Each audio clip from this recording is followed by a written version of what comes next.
What it do, everybody? Welcome back to the Film Cave, episode number 95, a special Wakandan episode, mother friggers. It's your boy Knight. What's up, everybody? Logan here. Yeah, this is gonna be a big ass episode. I hope people are ready to go. This is one of the biggest movies of the year. We've been anticipating it for a few years, and we finally get to talk about this fucking thing. Spoilers and all. I mean, this man, look at him. He's got the necklace on. He's ready to go. I am. Oops, I'm not sure. Yeah, there we go. Oh, there you go. Yeah. But yeah, let's get this shit, man. I'm hyped. Let's get it, man. Like you said, we got a lot to talk about. I'm excited to get to it. I've been itching to speak about it with this man since it came out. Correct. So we shall see what happens. Which sides do we lie? So if you like what you see here, please hit that thumbs up. Really helps the channel reach a lot more people. Hit that notification bell to be notified when all episodes drop. Most importantly, the best thing, the biggest thing, the most important thing is to hit that subscribe button. It's easy, it's simple, and it's free, goddammit. The king would want it. The princess would want it. The Black Panther would want it.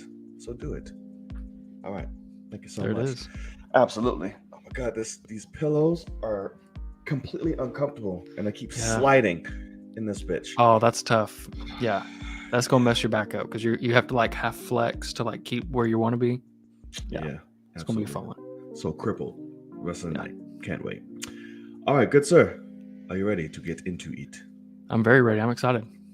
Perfecto. Do we even have anything for out there in the world, or we just go straight into like the main things? I have some things for out there in the world, just a couple. Okay, if we want to. I don't have booty. So in that case, oh, I didn't do the lead up or anything. Fuck it, we're already here. We're live. We're here. We're live. We'll do it live. We're live. We're live. It's live. So it's basically gonna be out there in the world Logan hour because I ain't just got gonna be shit me real talking. quick. Yeah, no, it's gonna be you. Well, that's the thing is like at the end of the day, my out there in the world is they're gonna be very short.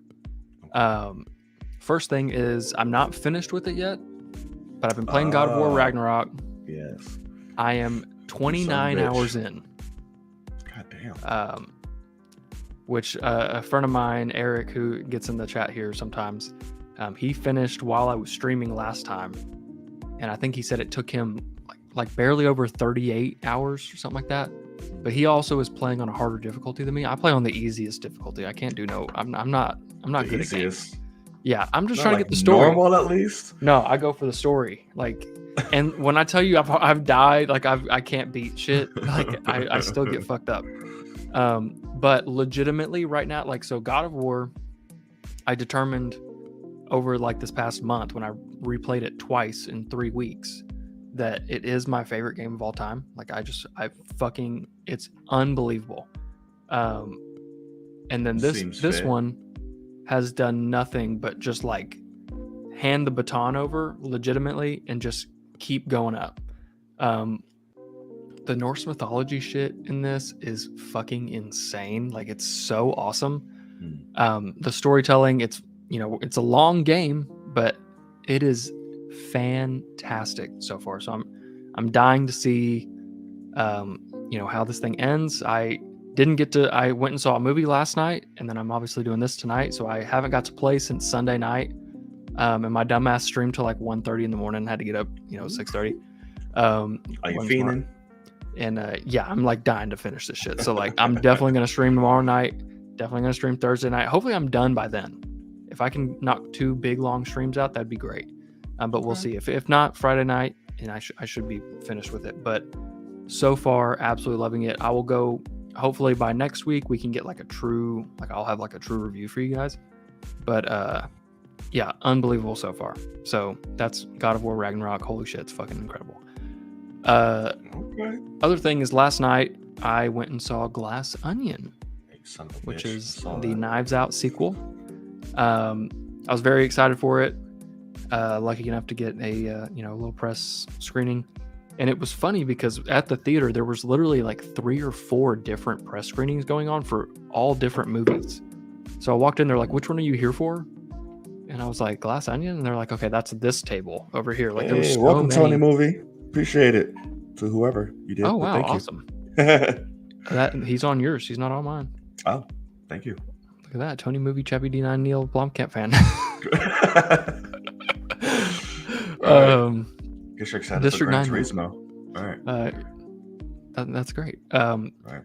But yeah, Glass Onion, I really enjoyed it. I think it's an absolutely I think it's a ton of fun. Oh my god, this is someone that's been in my streams for God of War.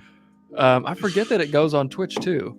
It does. That's correct. We had like this whole we went on for like 10 minutes because somebody was like, "Hey, aren't you like? I forgot that you do YouTube." And then somebody was like, "Oh my god, you're famous!" And they were playing this joke, and they were like, "Don't you do a podcast with another famous guy and you're famous?" And they just kept going. So what up, Matrix? Good to see you. Thanks for stopping by. But Matrix. Heard it. Yeah, that's correct. We went through a whole spiel. So it's a play on dominatrix. She's not even a mom. And I was like, "That's too long of a name. I'm gonna call you Matrix." And she said, "That's cool." So that's it. That's fair. Welcome. But yeah, so Glass Onion, really enjoyed it. Dave Bautista is most definitely not the standout. But like James Gunn with the first Guardians, you can tell Rian Johnson, there's a reason they went after Dave Bautista. It wasn't like, oh, Dave Bautista tried out for this role and got it for his acting chops. No, his character is a piece of shit and annoying guy that's just Dave Bautista on steroids. That's fair. Basically he's the Liver King. But this world's version of it. And so it works perfectly. He's just an asshole. He's, it's fantastic. But anyway, yeah, Glass Onion, I can't necessarily say I like it more than Knives Out. I think Knives Out is a better movie. I know, man. Exactly. But Daniel Craig is phenomenal as our boy Benoit Blanc coming back. Benoit Blanc. Yeah. And he is fantastic. I mean, it's funny. I when I was writing my review, I realized how over the top he is, this accent and whatever. But it always works, and neither of the movies would work at all if it wasn't for him working. If anyone was I just don't believe him, it's game over. But it works. The cast is fantastic. I don't even want to necessarily say who my standout is, because it could be spoilers going forward, but I will say everyone's great.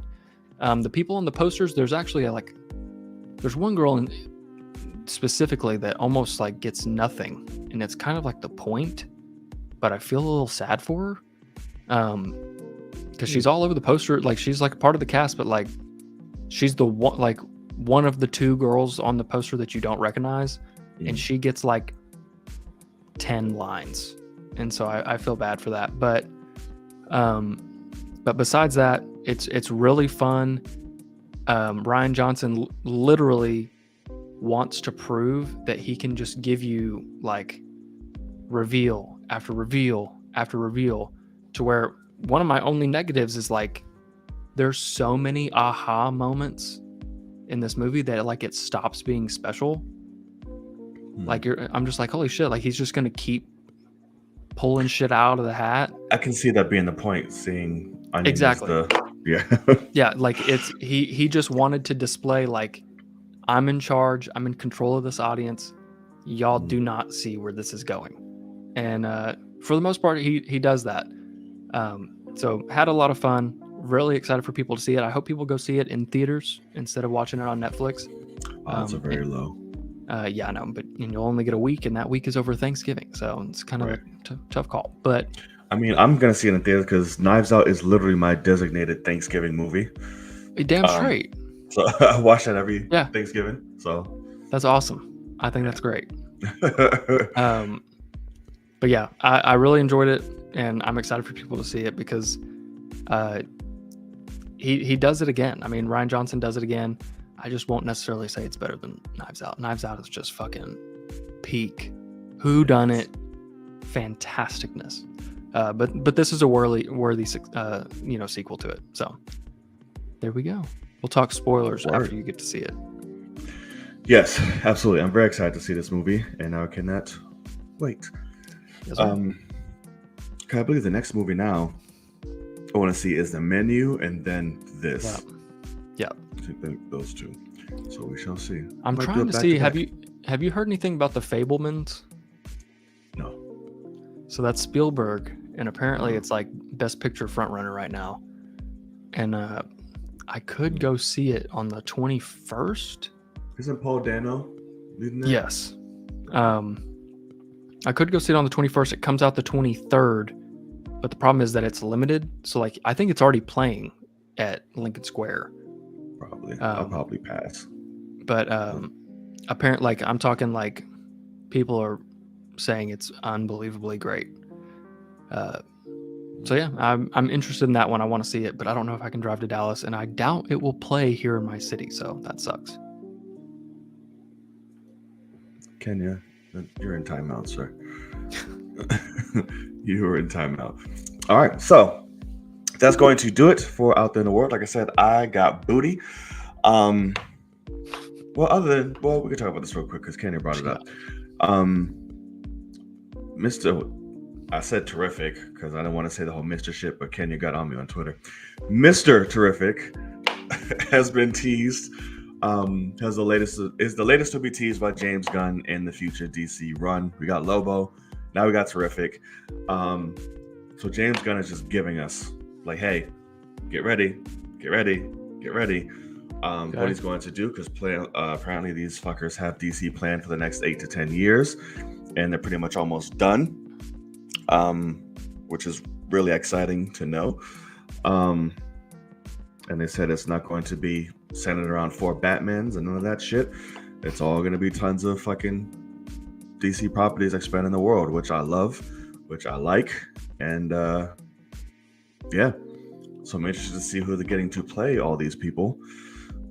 And if it's going to be like full form, it's going to be some animated, like it's going to be animated connections as well with like live action type stuff. Yeah, good point. So we shall see. I don't know. What did you think about the character until you just brought it up? So I'm looking it up. That's fair. Yeah, he had some shitty CW runs, appearances. It is all over like the Justice League show and shit. Yeah, I see this. What the fuck? Yeah, it's terrible. Okay. Yeah, interesting. Absolutely. But what's his powers? What's he do? I forget. He makes just like technology based.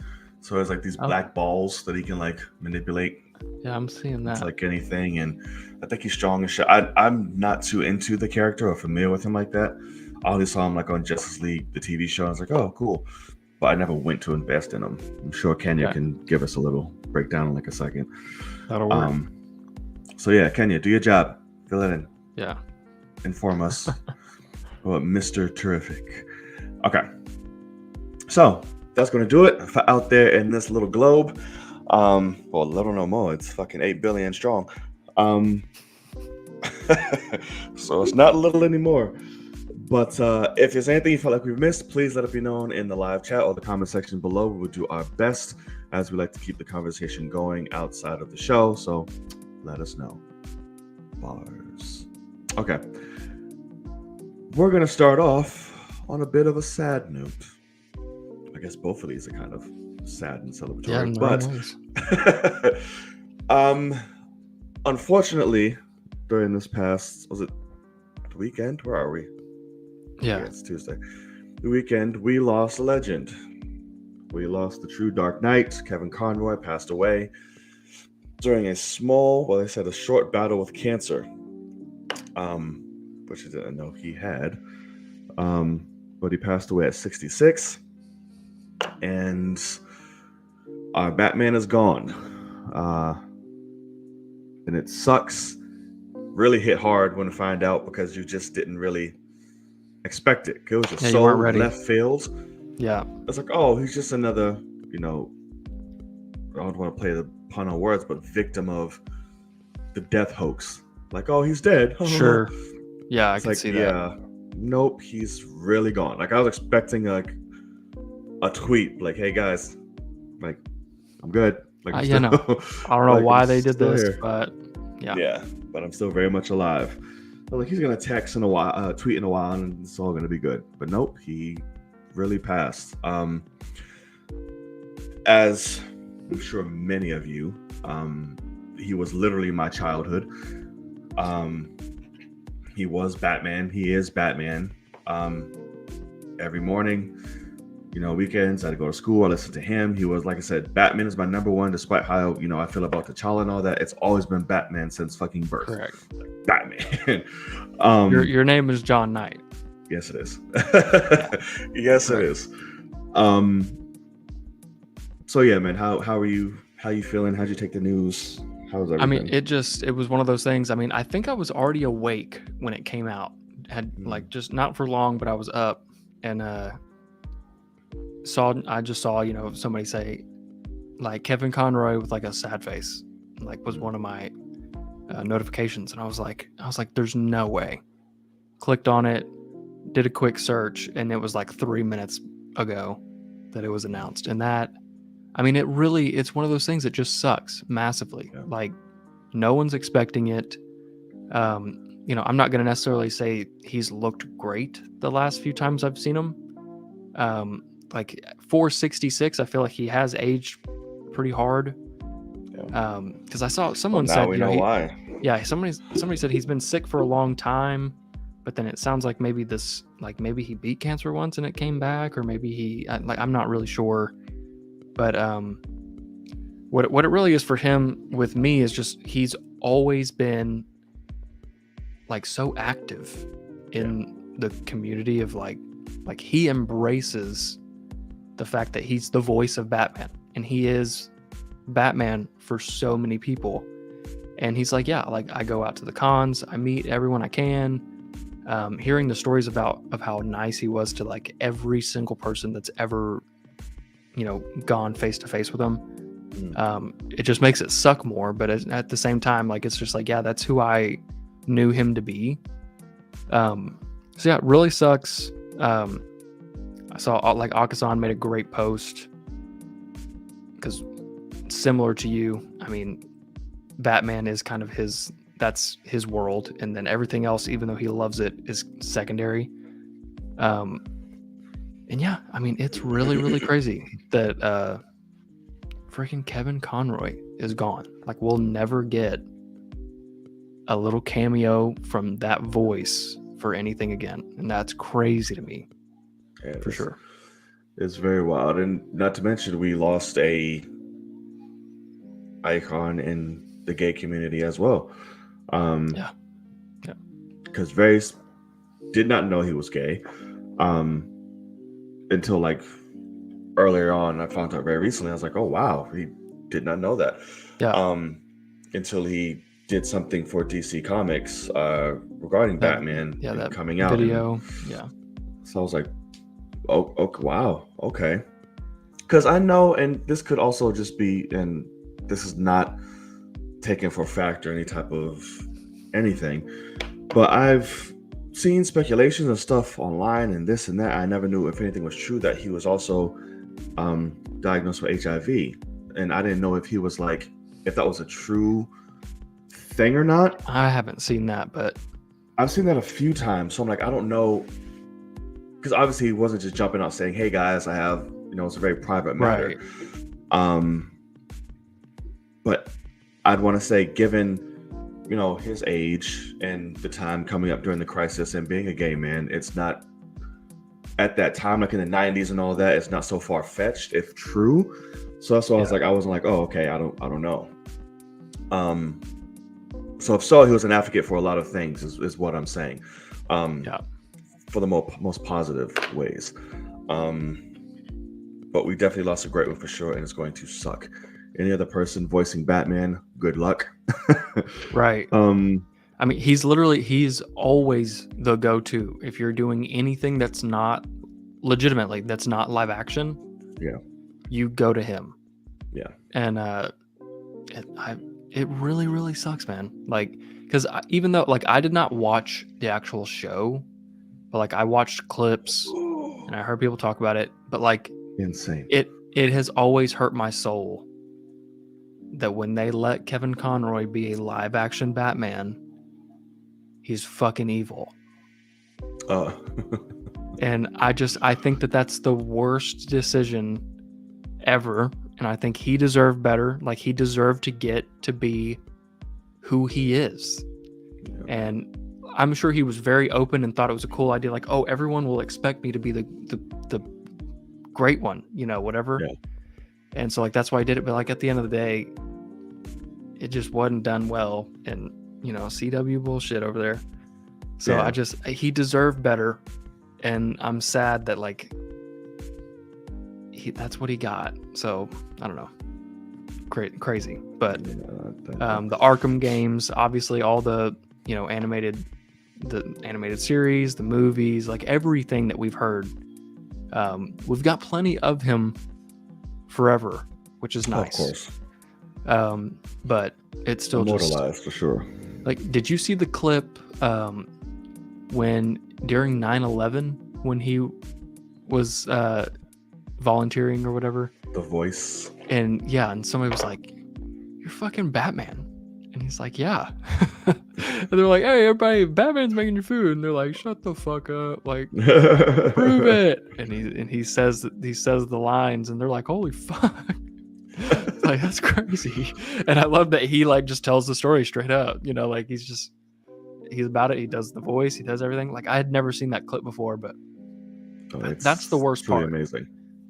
Is when you lose somebody and then you get to see, oh, well, here's my favorite thing from that person. You're like, holy shit, that would be my favorite thing from that person. I wish I'd saw it, you know, while they were still living. So definitely sucks, but here we are. It does, but rest in peace, Dark Knight. We love you. Thank you for all that you have given. And you shall not, it will never be replaced, good sir. All right. So, I don't know did we talk about this last show? I put it on, but I don't know if we did. What you got? Mr. Wick. No. Trailer. That wasn't last show, right? Yeah, no, I don't think so. Okay, good. We got a new trailer, motherfuckers. And I'm so excited. It is John Wicketh. Yes, it is. They debuted Chapter 4 trailer last week, I believe, and it's even so much more glorified in IMAX theater. Dear Lord. They dropped the latest. I don't know if it's going to be the last, but they sure dropped it, showing John, you know, listen, you want your freedom? You got to take on Pennywise, motherfucker. That's the only way you gonna get out. That's essentially where it is. We got a lot of clips of him just being a badass with beautiful scenery, beautiful cinematography, as all the fucking John Wicks are, colorful, and the whole night, and Keanu just whooping ass with Donnie Yen. I was like, dear God, him and Donnie Yen fighting, I'm going to need to wear 5 pairs of pants just so you can't see anything. Him and Hiroyuki Sanada fighting Donnie Yen. Oh my God. I'm not going to be able to handle myself. So I can't wait to see this movie. It's going to be badass. Did you watch the trailer? Well, you did. You saw Black Panther. What? They didn't have it on Black Panther? Oh, shit. I mean, they might have. Oh, no, I saw Black Panther early with no trailers. That's right. Okay. And I didn't go see it again. Well, all right. That makes me worried for what we're about to talk about. I saw the trailer come out, and I said, oh, there it is. Well, it's very badass and it's amazing. Stop being a hater and watch it, okay? Fuck off. Listen, it's great. But anywho, for those of you who know greatness, when you see it, it is amazing. Keanu looks like he lost a little weight, and then so I'm like, oh wow, cool gang. Must be. Well, if he's gonna try to keep that's the thing is I immediately think of if he's gonna go against Donnie Yen, he's actually slow as shit with his like action. Like he's very like he's fast, but like his movements are slow. And Donnie Yen will just fucking just like just absolutely punch him 1,000 times. So it comes and goes. You definitely see that more in the third one. I was like, oh, yeah, it's a little slower. That's correct. As they're even though making he's him still go up doing all 20 his flights shit. of stairs. God. Like I said, even though he's, still doing his own stunts, he is in his 50s. So Yeah. obviously the quality of his movements have went down towards the films, but he still does his thing. See, I kind of agree. Like Keanu hanging with Donnie Yen is Vin Diesel hanging with The Rock. Level shit. It doesn't work. But guess whose name is the title of the movie? So it's like absolutely. Well, at least our hero is bigger than him. True. At least. True. Fast and Furious, it was the complete opposite way. Oh my god, yeah. Opposite. It's like they got Vin Diesel like breaking bridges. Yes, absolutely. At least if Keanu like hugs this bear, hugs him like, I got you. Yeah. At least no. Come here, you little bastard. If he says that line, I'll go see it now. Yeah, absolutely. 100%. Yeah. So, and I think, again, ironically, I think Donnie Yen is blind in this movie. I believe. Really? Yeah. At least the way he's moving. Yeah. In the trailer, it's not very like direct to the person. Like if he's shooting a gun, like he's shooting like over here and shit. Like he's looking this way, but he's shooting this way, and he's like always fighting to the side. So I think it's all he's feeling for shit. So I think he's blind. Cool. So maybe it's a crossover. This is before his Rogue One character got into this shit. This was his life before. A little Daredevil action in John Wick. Absolutely. What does he say? I'm one with the Force, and the Force is with me. Is that what he says? Yeah. Yeah, something like that. All right. So go check that out. Watch that trailer, Logan. Something fucking crazy. All right. Whatever. Fuck off. So now, the piece of resistance. So short show, but a lot to talk about with this. Yeah, I think this will be a segment and a half here. Yes, it will. So if you made it this far, as it's only 30 minutes, be sure again, subscribe, like, notification. Appreciate you. Do it. And that's also true, Kenya, for Constantine too. Yeah. Now I gotta watch that for sure. Never seen that shit. It's really fucking good. It's fun as shit. It's a guilty pleasure movie. It's not horrible by any means, but it's really fun. Okay. All right. The time is finally here. The Black Panther, Wakanda Forever, has finally dropped. And, of course, not going to give a complete play-by-play of the movie. We'll just go over it, give our thoughts, break it down to particular topics and subjects, and kind of work it from there to kind of keep it organized a little bit. But quick little synopsis, we just returned to Wakanda after the passing of T'Challa, which puts the nation and the world on a bit of a pause to find out what exactly is going to happen in terms of the mantle, the state of the world in terms of its ties with the United States. And because T'Challa exposed Wakanda to the world, that's deeming a lot of backlash and consequences due to the power of vibranium and the resources of vibranium, and was forced to bring out another nation we had no idea about in Talokan, with Namor at the center of it, and essentially saying, hey, you know what? In order for our nations to survive, let's join forces and take these motherfuckers out because they're already starting to come for us. And that's essentially what we got. Overall, before we get into details, I really love this movie. I thought it was great. I think it is a worthy successor to the first film.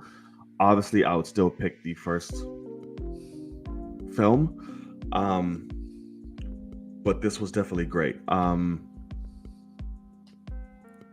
lot of amazing performances, a lot of deep performances, which I loved.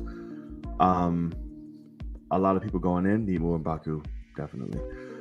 Um, I love where the story was going. I love how they honored Chadwick in the best way that they possibly could in terms to fit both story and just reality of the situation. Um, the action was dope, and like I said, we'll get more into everything, but that's personally where I fit as a general whole. Is that I really love this movie, and I thought it was great. Um, what say you? And then we can probably break it down. Yeah, I like the movie. I think it's good. I just think the movie's good. And for me, that was a disappointment because I wanted it to be great. The trailers made me think it was going to be great. But I think it's good. I feel bad for Ryan Coogler because I think he did the best that he could with the time that he had, with all those things in terms of writing it. It just feels like it was way too long. I feel like it drug a lot. And then at the end of the day, for me, the biggest problem is just Shuri is not a leading character, and Letitia Wright does her best. I'm not gonna that's what sucks is she kind of got forced to do, to step up, and she did her best, but she is she tries to give a deep emotional performance, but I'm never sold on her the entire time that if she's trying to be angry or if she's trying to cry or scream or anything, I'm just like, ooh, get to the next part, every single time. And I feel bad for that, because it's not her fault. She was cast to be a side character for a very long time, and she's now been forced to step up and be the lead in a monstrous franchise with huge stakes and huge things to live up to. So I can't blame her. I'm not upset with her, but it's a disappointing factor for sure. Namor's the standout, quite obviously. Yeah. In terms of a character, besides that, my favorite character in the whole movie is Queen Ramonda. She's the only one that has memorable lines at all. Fucking and the fact that they killed her is laughable. What a monstrous mistake on their part to get rid of that character and then forget about her in the end. But yeah, overall the movie's good, but it sucks because we were at that early screening and my whole row, the movie ended and everybody looked at each other, and I was like, I looked at the guy next to me and I was like, I didn't know him, but I was like, huh? And he's like, yeah, that's all right. And I was like, okay. And because Hannah and I were not feeling it. And so, but there was a guy that came in full, incredible cosplay. And, of course he was greatest movie of all time. And I'm like, you should say that because that's a $150 outfit there, whatever you're wearing. But I think it's good. I think that over time, I think it's got recency bias for sure. And I think once people allow themselves to look at it as a movie and not just as the Chadwick Boseman tribute, I think that we'll kind of see people temper their love for it. Because I've got some shit for just saying I didn't love it. I'd give it a 7 out of 10. And people are like, wow, I see you're racist. And I'm like, okay, bud, that's great. That's where we're at. But yeah, I'm excited to go through it, through some moments, and we'll, kind of talk about the big ones. Yeah. Okay. I did. Well, as I kind of did. I see the. I don't know. I obviously don't agree, but I'm not one to really argue because there are points. Even though I think it's great, and we'll get into them, I do have issues.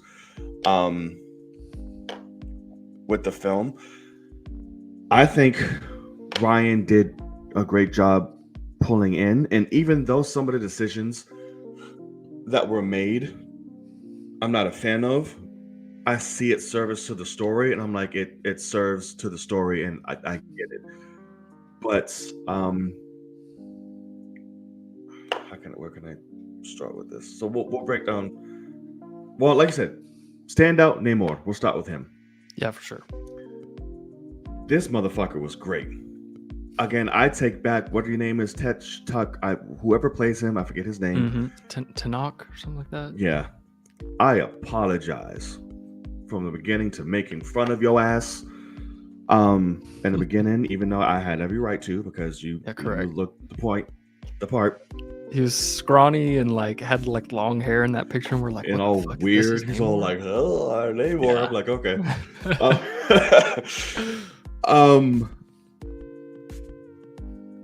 He was fucking great. I understood his motivation. I understood his backstory. I understand why he was doing what he was doing. He was empathetic, sympathetic to the points that needed to be. I love the moment with him and Shuri where he takes her down to Talokan. I really love that. That's one of my weakest parts of the whole movie. Oh, I love it. It's an absolute bore fest. It's like 15 minutes of just her going with the suit, just like floating around, and I don't know, man. God, I love it. I literally looked over and was like, "Are we still here?" Absolutely, and I think this is where the movie would get divisive a bit with people, and it does play down to expectations, which is I get, but it's also kind of annoying. I think a lot of people will like go in expecting something different. Well, this isn't like an action first movie like at all. Oh, that's exactly. That's the I did not want an action movie. Like, right. I wanted, a beautiful story that Ryan Coogler could make. Right. And I think personally we got that, but if obviously people are entitled to how they feel. Mm-hmm. But I think, and I did see a lot of people thinking there was wanting to be that it is a very dialogue story, like emotion-based film. Yeah. And that's what leads first, as it should. So I was fine with that. So the quiet moments and the ones that we sit for a while, I was here for. But yes, so Namor, motherfucker, when he needed to fight, he was like, yeah, I'm fucking shit up. Him and his little winged feet flying around, fucking people up. Just toying M'Baku like, yo, word, homie? That's what you tried? Got it. The fight between him and Shuri at the end, I really dug, but we'll get into Shuri in a while, in a minute. Yeah, he was everything for me. He really killed it, and I'm really excited to see more of him in the future because I'm pretty sure we definitely will get it. Yes. At least we should. How did you feel? Yeah, I like Namor is obviously the best part of the movie. I definitely think Namor, he could have been better for me. I think that he suffered the writing suffers a lot in a lot of ways for him, but he's obviously the standout, brand new character. They give him a lot of screen time. They give him, we get a lot of, just like, let's just sit there and let him talk for a long time. And they just kind of information dump. And you get that a lot in this movie. That's a complaint that I have. And it's just a struggle because it's got way too much going on. And they got to keep you up to date. And so you're kind of, you take it and it's all good. It's all, Marvel goodness. But yeah, I think he's great. I think he's a fucking absolute beast. Like, obviously, he's the shit. And it was funny because, like, at the end of the day, when it comes to like the end, which we'll get to, but like, I like the idea of like, oh, we're gonna use evolution and like use science to beat him. And but at the same time, I hated realizing like, if he was an Avenger 10 years prior, he would have died on Titan. Like, if he had somehow made it to Titan and fought Thanos, there was no water and he's just dead. Oh, yeah. Even though it's gonna diminish. Even though he will fuck you up. And like, no one in the MCU has anything on him right now. And it's like, we just have to get him away from the water. And I wish that maybe the ship at the end would have crashed a little further from the water, where he couldn't just run over there, grab some, come back to the like. It was right there, man. But like they should have just gone out to the desert a little bit more. He was fucked up. He couldn't just run like that. If he had that other wing, he would just would have. He just would have flew right in that shit. So that was my other question too, which we'll get into it. But like I literally said it when that movie ended. I said if Shuri, because Shuri ripped a wing off, and I said if he is injured forever now, I'm done with Marvel. Like no, he's definitely gonna heal that back. But like, can you grow that back? Like, because it's kind of dumb if you can. Yeah, it's a genetic thing. It's just gonna come right back. Just heal yourself. It's probably just like a broken bone or like some shit. No, that's the problem. If I rip your goddamn arm off, I'm not a mutant. How many powers does fucker have? That's the other thing. I'm not a mutant. I can't do. And I love that they said that. By the way, I was like, "Yep, I'm a fucking mutant." I was like, "Yeah, yay. That's correct. Got a mutation." That's dope. Right. But yeah, he's great. I definitely disagree when it comes to that final fight. I thought it was god awful. But he's great. For most of the movie, I'm definitely excited for whether it's I would love for Coogler to come and do a Namor movie. Yeah. But I'm excited for someone else to give him the the time that he needs, because at the end of the day, a movie that was had so much going on, so much it needed to accomplish with the passing of Chadwick on top of that, it's kind of a disservice to bring that character in and kind of just, like, oh, we got to make them all work. So like, we're just going to have just story dumps and get all that and like hope everybody loves him. And we do love him, but like, he's still like, imagine just that storyline of just a Namor movie. And he's like just going after like, I have to take out the land people. And you're like, holy fuck. And we're just following him. So like, I wish we could get more of him. And I hope we do, but we'll see for sure. We will, especially what this movie sets up outside of Wakanda. And apparently besides the fact that his little side piece lady is like, hey, you're a bitch. Like they're at the end, she's like, oh, I didn't know you'd get beat by, like, she's like, you want to go? Should have been like, bitch, I will fuck you up. Exactly. I know. Like the fact that she's like, you want to go fight the entire, what do they call them? Like air breathers type of thing. Like she's like, you want to go to war surface. With? Yeah, and she's like, and you can't even beat like the first person you fight. And he should have been like, listen here, you little bitch. Right. I'll cut your goddamn head off. Your fucking life out of you, bro. Like, who are you talking to? But the first time I was like, all right, you're disappointed. I understand. So I'm gonna give you a pass right now. Yeah. You got to see the bigger picture, and we'll have opportunities ahead. But if you ever, yeah, that's what I would have been like. What's chopping my chop, well, bitch? All right. Yeah. No. One of the funniest parts of the movie, though, because it has to do with him, is when he initially shows up to Ramonda and Shuri, and he starts talking about like vibranium, yeah. And she's like, vibranium's only in Wakanda, and Shuri's like, mother, he's covered in it. Yeah. And I will admit, this is nitpicky shit, but it's that next line of like another draft in the script where the writing should be smarter, and that is, this is Queen Ramonda and she can't recognize vibranium. That's an issue. That's literally her whole life. Her entire life is based on that one piece of metal. And it's like, you just look at that and you're like, oh, it's just shiny shit. Like, you don't think he's talking about this shit for a reason? It's important to him? Like, you don't know this fucker, and he's telling you, he's calling it vibranium. He shouldn't even be calling it that. But the world knows. That's nitpicky for sure. But I do get it. But like, I do get it. He doesn't go up there. Like, they don't talk. They still know what's going on in the world. Just like when Baku said, just because we're up here don't watching TV, books, motherfucker, or just society. He knows. Yeah. He has to know. His fucking entrance was, oh my god. I was like, you badass motherfucker. And I love that everything he says, like, it's an impact and a statement. It's like Thanos to me. Like when he speaks, like you pay attention, like you feel it.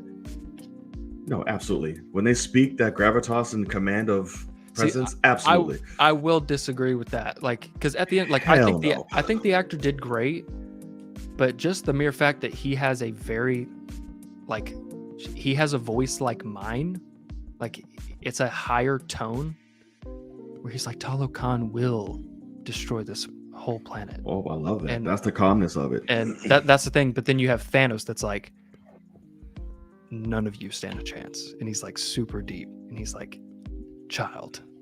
That's like, fine. See, I expect that motherfucker. It's for the calm ones. That's what I mean. But like, if you want to compare those, I'll just turn this shit off right now. That is absolutely comparison. I said when he speaks, you fucking feel it. I'm not talking about tone and voice. Like that's literally, insane. the only person in this movie that has more than 3 lines that are worth remembering is Queen Ramonda. That's period. Absolute straight facts. That is inaccurate, but she's the most. Say 3 lines. But that's inaccurate. of who? Namor. The beginning when he introduced his fucking name, that was dope as shit. I fucking love that shit. And then that doesn't follow your fucking point at all. But go ahead. It doesn't. That's like, but motherfucker, my name. My point once again is you don't remember the quote, but. Oh, my PP called my PP. Oh my god. My people call me the Cuckoo Khan, but my enemies call me fucking Namor. That shit was badass. Yeah. I liked the I wish that they had maybe had everyone call him, because it's a play on. Oh God. It's a play on Amor, and he's Namor because he has no love. Yeah. And then sure he's like, oh, Namor, and it's like, bitch, you like. You're gonna act like a colonizer? Like, fucking pronounce my name right. Like, and no one called him his name right the whole movie. I felt bad for his ass, but it's just that's also very true. Namor, because I have no love for the surface world. Yeah, exactly right. Yeah, that's fucking great. But that was funny. I did like his line. I did like his line of comedy he did with Shuri before bringing it down. It's like, you can't go down there like that. Like, you'll get hypothermia almost fucking instantly. Your blood will become toxic, and your bones will crush almost instantaneously. Yeah. Or you can wear a suit. We have some here. That's fucking great. So let's. Oh God, you people have hard times listening. What was I gonna say? Oh, that the introduction to the Talokans on that ship was creepy as fuck, but badass. The little singing hypnosis shit. I like the aura of that. That was an interesting addition. Yeah. I don't know if that's from the comics or not, but like they're making the sound, they're singing, and then all of a sudden I was like, holy shit, they're mind controlling these fucking like. Right. Like, I thought it was part of the soundtrack. I was like, oh, it's okay. Exactly. Yeah. It's like, oh no, it's them. It was the beginning of realizing Wakanda should stand no chance. Period. And that's what he said. He's like, you cannot win a war. Yeah. Against Talokan. And I mean, it's proven in the end, legitimately, but it's just funny how they can just start singing and make you fucking kill yourself. So I might want to soldiers than this place has blades of grass. I was like, oh shit. I'm like, all right, homie. Fish, man. They be got it. They be birthing eggs, 1,000 eggs, and just right. Yeah, remember Finding Nemo? Facts. Absolutely. I was like, God damn, these people are savages, bro. But it was dope. I love their culture integrated. I love the backstory. I love him. I love the people. I thought that was really good. And to see the two parallels of the cultures was nice. I liked the details of how everyone but him, because of his mutation, but if they're out of the water, they're blue. Mm-hmm. But then if they get in the water, they look like him. Yeah. Their skin goes normal. I was like, that's a cool, obviously it makes them stand out like a sore thumb. Like, they can't be spies. Yeah, I know. But like, hey, is she blue? Yeah, they're like, hey, what the fuck? But they don't have to be spies. It's like, that's what's nice is like they're powerful enough to absolutely. Their water bombs are like, those water bombs were crazy powerful. Good God. Yeah. So definitely dope. It's like, oh, okay, heard it. Okay. Right. So let's talk about the standout, the most quotable one, as you like correct. to say. Ramond. Dear God, Angela fucking Bassett. Yeah. Holy shit. She did not come to fuck around in this movie. Like, I expected her to be a centerpiece just by the trailers, but I was like, holy shit.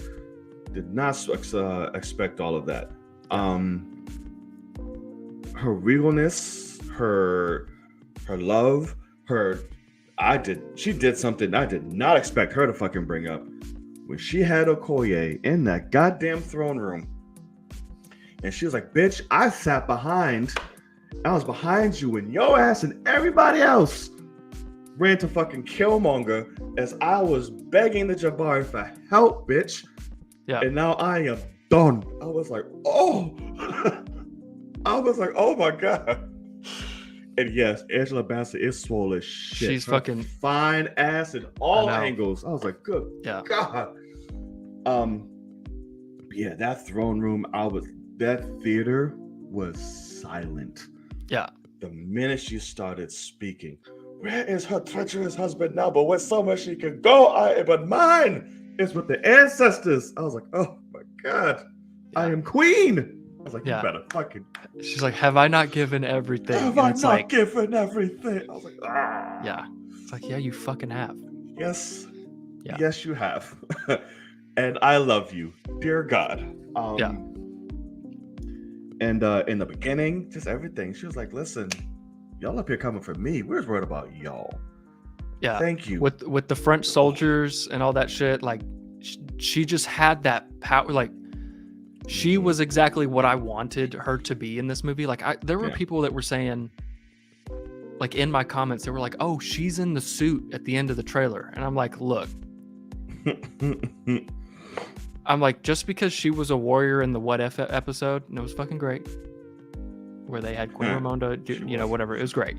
But I said her role in this one is going to be bars, power, and like, she is Wakanda now. Like, she has to put, even though she's obviously in massive amounts of pain, she's mourning, all these things, she has to be the stone wall that keeps that place alive. And she was exactly that. It was just powerful. Just I loved it to death. No one said shit to her. Yeah. Like they knew better. And it was fantastic. Like, she absolutely killed it. It was so great. She really did. Oh yeah, that's what we said. We hear the whispers. Mm-hmm. Oh, I was like, yes. I don't think they can find vibranium outside of Wakanda. I wish you the best of luck. I was like, you fucking go ahead. Oh, she was so amazing. Yeah.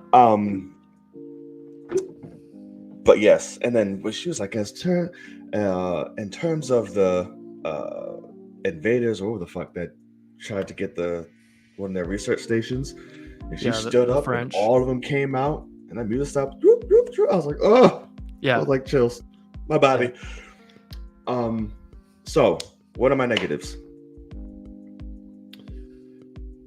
And Kenny brought this up, and it doesn't make any sense because it's complete within the character to sacrifice the greater good for what she does. That's literally part of the people. But the death of her was just boom. Here we are, dead, funeral. I wish we could sit in that a little more, but also it was very, very abrupt for me. I was like, oh shit, she's dead. Like, yeah, that exactly is like, they fucking just killed her. Like, it was like, wow. I thought it was gonna do the fake out and then she'd come back, but I was like, no, she sacrificed herself, for the future, for Riri, for an innocent child. And I was like, I get it, but I did not expect it just happened. I was like, fuck. And then boom, next scene, all white. I'm like, oh, okay. That was scene, literally, I heard the whole theater go, whoa, like a question. It's like, all of a sudden it's just Shuri back in white, and everybody was like, that just happened? Like, it was interesting. It was so abrupt. It was. And that sucked because I did not expect her to die in this film. those at the very, very last. I get it in this in what it serves for the story, and most importantly, Shuri. I get it, See, but I actually think it's the one big piece from the original script. Like, yeah, she is the one character legitimately. Like, there's a reason why she drops bars the whole fucking time, and it's because I feel like, you know, whatever Wakanda Forever was before Chadwick passes, I feel like that was on, you know, past 6 of a script for fucking Coogler, and then he has to write a whole new movie. But she kept her thing, and she passes. Like, imagine if Chadwick was alive in this movie, and the Queen gets killed by Namor. You get to see him go see Killmonger, and like, he would be the one that has to find that light again because you just took my mother. Like, oh. And that's like, she's the best part of this movie for me, because I think it's been carried over from whatever that original movie was. Yeah. I think so too. Yeah. That's for sure. Yeah. And you mentioned something, and I do want to bring that up a little later. Yes, for sure. Yeah, no, sorry. But yeah. But yeah, no, she was amazing, and I just really, it sucks that happened, but I think it is something that was there from the jump, for sure. We have them. I do agree with Kenya, more M'Baku, but even though we did get him, the parts that we did was great. He doesn't have one, Andy. Oh, sorry. He has the Agent Ross shades. That's what he has. Oh, sure. God, we gotta talk about negative when it comes to that. His fucking they were married. Fucking Agent Ross is it. I knew that before. They mentioned that at some point before him and Val were married. Yes, M'Baku, not enough, but when he did, he was great. Bald-headed demon. Yo. Oh my god, that was fucking savage, man. I was dying. The whole theater. Oh my god. Bro, the first opening night experience for this movie was absolutely fucking amazing and astonishing. Yeah. Even the second, the third one, and we'll get into it because it's really hilarious and there's a huge difference. Weird. And there's a huge difference. But yeah, M'Baku was great. The Fishman. He was more just to kind of be an aid and consult in this movie, as he does literally say. But I do want more of him action-wise. But he sure did take that fucking punch from Namor, though. When that punch was happening, I was like, oh, they're gonna kill him.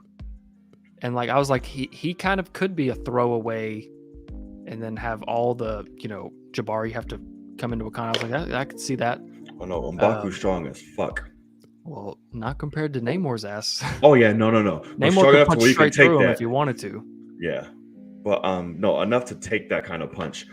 And that's why coming back, even though I was like, this was kind of funny, but even though that was why they did the fucking arm wrestle test when Shrey became Black Panther, was because he is like the. So I was like, okay, I get why they're doing this, but I was like, this is funny. That was awful. She just lands and he's like, no words. He's like, all right, you son of a bitch. Because like at the same time, it's like after the conversation that he had just had with her at the funeral of her mother, like, do you really think he would just be like, oh yeah, fuck you, bitch? Just beat her ass. like he's like, you ain't got shit on me still, bitch. Right. Like, no, he's gonna lose that. Everybody go help you, homie. Like, she could have just went and put a suit on and not had the herb, and he would have been like, oh, she kicked my ass. Like, you've become so strong. Ooh. Oh wow. Good to see you back. But yeah, that was also funny. Speaking of ooh, anytime they do that gorilla chant, it's just hilarious. He's like, oh, you could have done better. Oh. I was like, oh. Yeah. I was like, oh, okay. But no, he was great. He never phones it in when it comes to M'Baku. I wish I had more. Riri, she's a new addition that we Mm-hmm. have to this film, and we thought she was going to be introduced because maybe she's part of the new like Wakandan outreach program, Right. and that's why she was there. It's like, no, she built this shit for class. The CIA was like, I want this shit, and Wakanda's like, yeah, bitch, you got to come with us. You did some shit. Let's go. Right. You're about to get murdered. Yeah, you need to come with us right now. Yeah. I really loved Riri. I'm curious to see where she goes from here. Her show intrigues me now. Yeah. I thought that the actress did great. She was very funny. Mhm. She was. It's funny. This being a black film, she was the blackest thing in that That's entire right. movie. She was us. She was the audience. She surely time. was, bro. It's like, no, you don't do that. That's some villain shit right there. Yeah. Or she say Princess. Who was the second one that she said? I forget. She's like, that white chick from Indiana Jones. I was like, yo, she's fucking stupid. But no, I love that immediately you saw her intelligence. You see what she was capable of. And just at the same time, but she's also a kid. Yeah. Which I really, really loved. And she's like, listen, I know I did some shit. Like, let me help. It's the least I can do for let them pay for my mistakes, which it was a growth moment. I hope in the show, I want to see how the inspiration from Tony and why. Yeah. Because obviously they didn't give that in this, but sure is like, is this fucking Stark Tech? Like, what the fuck is this? Correct. But I loved her. What did you think? Yeah, no, I definitely liked her a lot. I loved her up until she got the suit at the end. Once she's in that suit, I mean, it looked so bad. But her as a character, we'll talk about once again third act VFX being hot garbage. I don't see, y'all are wild. Compared to the first one, you don't say that's... No, I'm not saying it's compared to the first one, but I'm 100% saying it's an issue. It looks horrible. I don't think so. The first Black Panther's that third act is the worst thing Marvel's ever done VFX wise. Pretty bad. Legitimately, I mean, nobody can argue that. I mean, it is awful. But this one, to say horrible, that's wild. No, it's wild. Most definitely not. I think almost everybody in this chat, even that loves it, would say, I mean, it looks pretty bad at points. But anyway, Riri, I think, is great. She is the audience. You know, I definitely think that's the case, and that's what they utilized her for as the comedic relief. I think she's almost along for the ride a little too much. Like the fact that she goes down like to the caves of Talokan, and she's just like, Shuri just leaves her ass, and it's like, oh my god, like it's. Well, they promised not to hurt her, so she was like, I'm keeping. But it's also like she has a choice. Like they just take Shuri down in their own suit, and they just say like, oh, by the way, dink, and just crushes her fucking ass. Like, thanks for hanging out. But well, then war happens, and good luck. Atlantis absolutely fucks them up. I mean, Atlantis takes over the world. It's not that hard after Shuri's gone. But yeah, Riri's great. I liked her a lot. That is very true, Kenya. Yeah, no, I don't even want to talk about the braid indentions. I was like, really? Well, no, we'll talk about a different suit that had hair. That. The comic suits. Yeah. Oh my god, literally the worst thing Marvel's ever done in terms of a design. But Riri's great. Ripped it from the thing. Ripped it from Predator. Oh, yeah. It's my dad. Oh wow, where'd you get that necklace? Oh, well, hello, father. Wakanda. Right, Wakanda. You didn't know? I took a trip last year. Sorry. But yeah. What did I say? You threw me off. You said a blasphemous comment and it threw me off. What? Talking about those suits? Oh yeah, Wrestling Marvels of a Den. Jesus Christ! They just ripped it from the comics. That is it. It's the worst thing ever. It's not the worst thing fucking ever, but it's not the greatest thing ever either. No, it's the worst. So literally, fucking not dramatic ass. What design's worse than that? Both ugly. so legitimate. So Kenya's texting me, and he's like, "I liked it more than the first," and I'm already like, "What the fuck are you talking about?" Yeah, that's immediately no. But I said, "Hey, I said, how are you? I said, what about? Because he was like saying like I liked the design of this and I like that, and I said, what about Predator? And he's like, what are you talking about? I said, Okoye's Predator suit, and he The was Midnight like, Angels. and he was like, oh my god, I forgot about that. He's like, yeah, that's the worst thing I've ever seen in my life. Like he was like, damn. He's like, I'd forgot about that. He's like, yeah, no, that really is bad. And I mean, it really is the worst thing I've ever seen. And not to mention the fact that you cannot. They even make a joke, like when Baco makes the joke about like he bald-headed demon. You cannot give a bald woman hair in her suit. That's the most disrespectful It's more shit. ceremonial types, not hair. It's just. But also, you cannot, if you're gonna make it the nanotech, when she takes the helmet off, and it's just here. you don't get to give her the fucking like. What's the best friend in Seinfeld?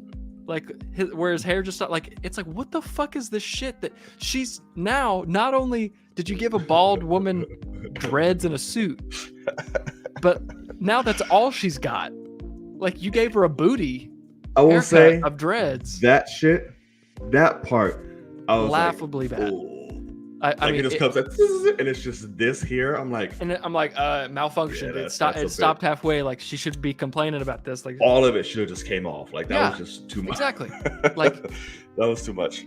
But that was also too much.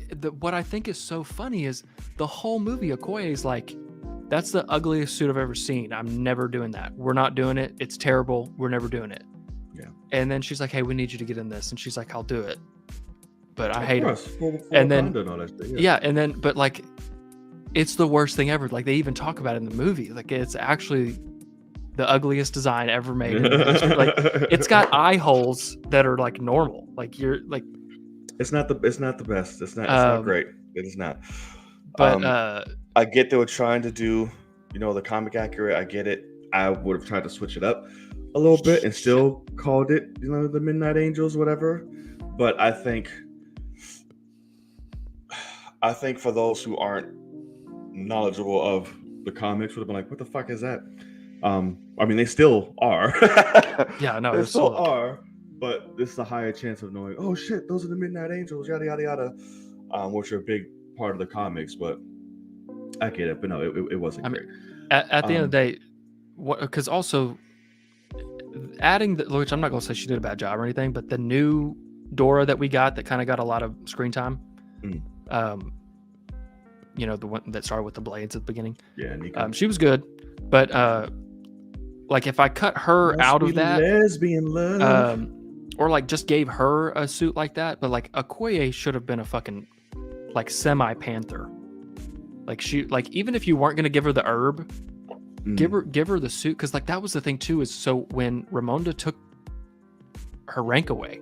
Yeah. And said she's not a Dora, I was like, holy shit, she can be a panther now, because she's not like it's kind of a oath thing to be, even though she's like, I will give my life to get her back, all these things, and she's like, no, out, and then she dies, and it's like, I think it would have been really special if they were like, hey, we have to change things up because we're gonna die, we need multiple. Because I don't know. I think it could have been. I think it could have been dope to have at least two. I don't know. Like no, story-wise. I agree. And I even still would have preferred Okoye as the Panther. Yeah, correct. But okay, we spoke Riri. We just touched on Okoye. She was still badass, amazing. Everything had a lot of great comedic moments. 3 of them together in MIT was great. It is the wrong shade, isn't it? I knew it. I was like, that's hilarious. But her scene on the bridge, I was like, yeah, dope. Right. Take another step closer. I was like, you whoop that ass, Okoye. Yeah. Go ahead. Even though she's getting her ass beat, but like I liked how she was not. Well, the big fucker was not. Yeah, the big fucker was not to be fucked around with. That's right. But I love, like, that's what I like. Okoye is such a great character. And she 'Cause still she held her is- own though, even though she got Yeah, that's what I mean. Like, Yeah. she's legit as Yeah. fuck. And even if, like, she has, there's a point that she's like, oh, I'm fucked, but I'm not gonna stop. Yeah. Like, this is my duty. This is what I have to do, and this is Yeah. what I'm gonna do. I'm not afraid, but I am fucked. Yeah. And I loved it, because that's some real shit right there. And so Okoye is Let phenomenal. me just pop this shit back in place, and then all right, let's go. Let's do Yeah. this. I was like, oh shit, okay. But she took out 3 of them like easy as fuck. Oh yeah. But then it was like, yeah, we don't die that easy. It's like, what? Okay. But that big fucker, what was his name? Namora? Not Namora. Nakora? Something. I don't know. No, Namora was the girl. Yeah. And I forget his name. But yeah, he was like, here, take your weapon. The shit ain't over. I know that. Yeah, that was savage on his part. He was like, actually, I like this. Yeah. Yeah. It's fun. Absolutely. Come on. What you got? Yeah. It was dope to see. Like I said, the whole scene got a lot of good crowd please. The Ironheart Mark I reveal did as well, and her whole scene in that got a lot of people going. It was just great, and that was the first introduction to the water bomb we got, right? Yes. Yeah. And yeah, when they fucked them both up, and it's like that slow mo. I was like, wow, this is going to suck. I hope you got something to save that landing, homie. Yeah. Because if not, that's a wrap. That was it was kind of annoying that Riri was just like face down the whole rest of that scene.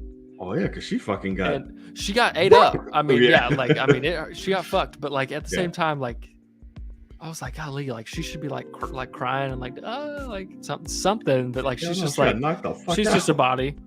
It's like, Oh, yeah. good to know that her suit protects her zero. Like maybe don't build a flying suit if you can't like land hard.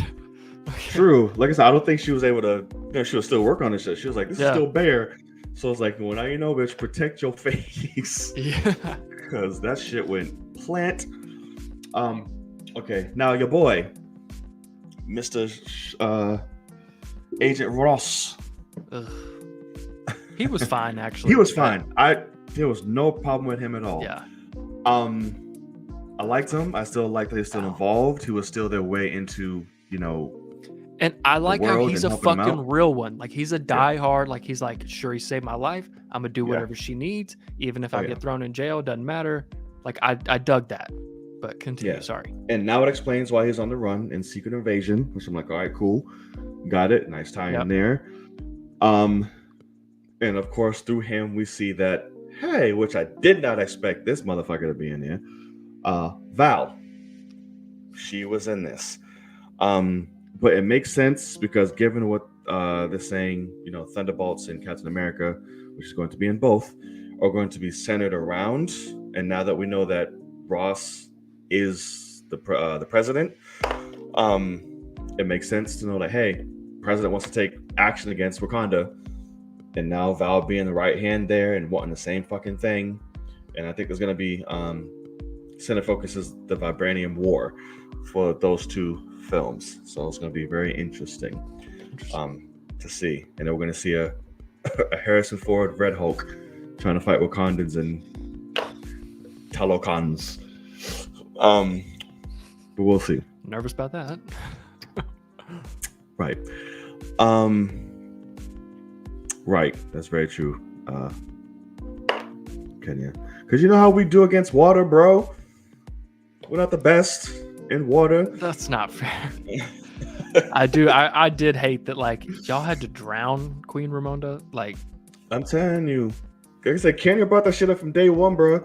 Like, you defeating black people with water. That's fucked up. Which, like, that, and that's the thing is, like, I shouldn't be allowed to say that, but, like, that's the thing is, if I'm calling it out, we all know our weaknesses and stereotypes. Well, that's what I mean. It's like, can you swim? Not really. Not I mean, really? on top of the water, I can, but if I go underwater, I'm dead. Unless I have like some goggles, like some like mouth shit, I'm fucking dead. You can't hold your breath. Not that great. It freaks me the fuck. I don't know why. Oh no, yeah, panicky and shit. I can't do it. Sure, that's fine. I need training. I need training. Yeah. She is not the new General Ross because General Ross exists, and he is the president now.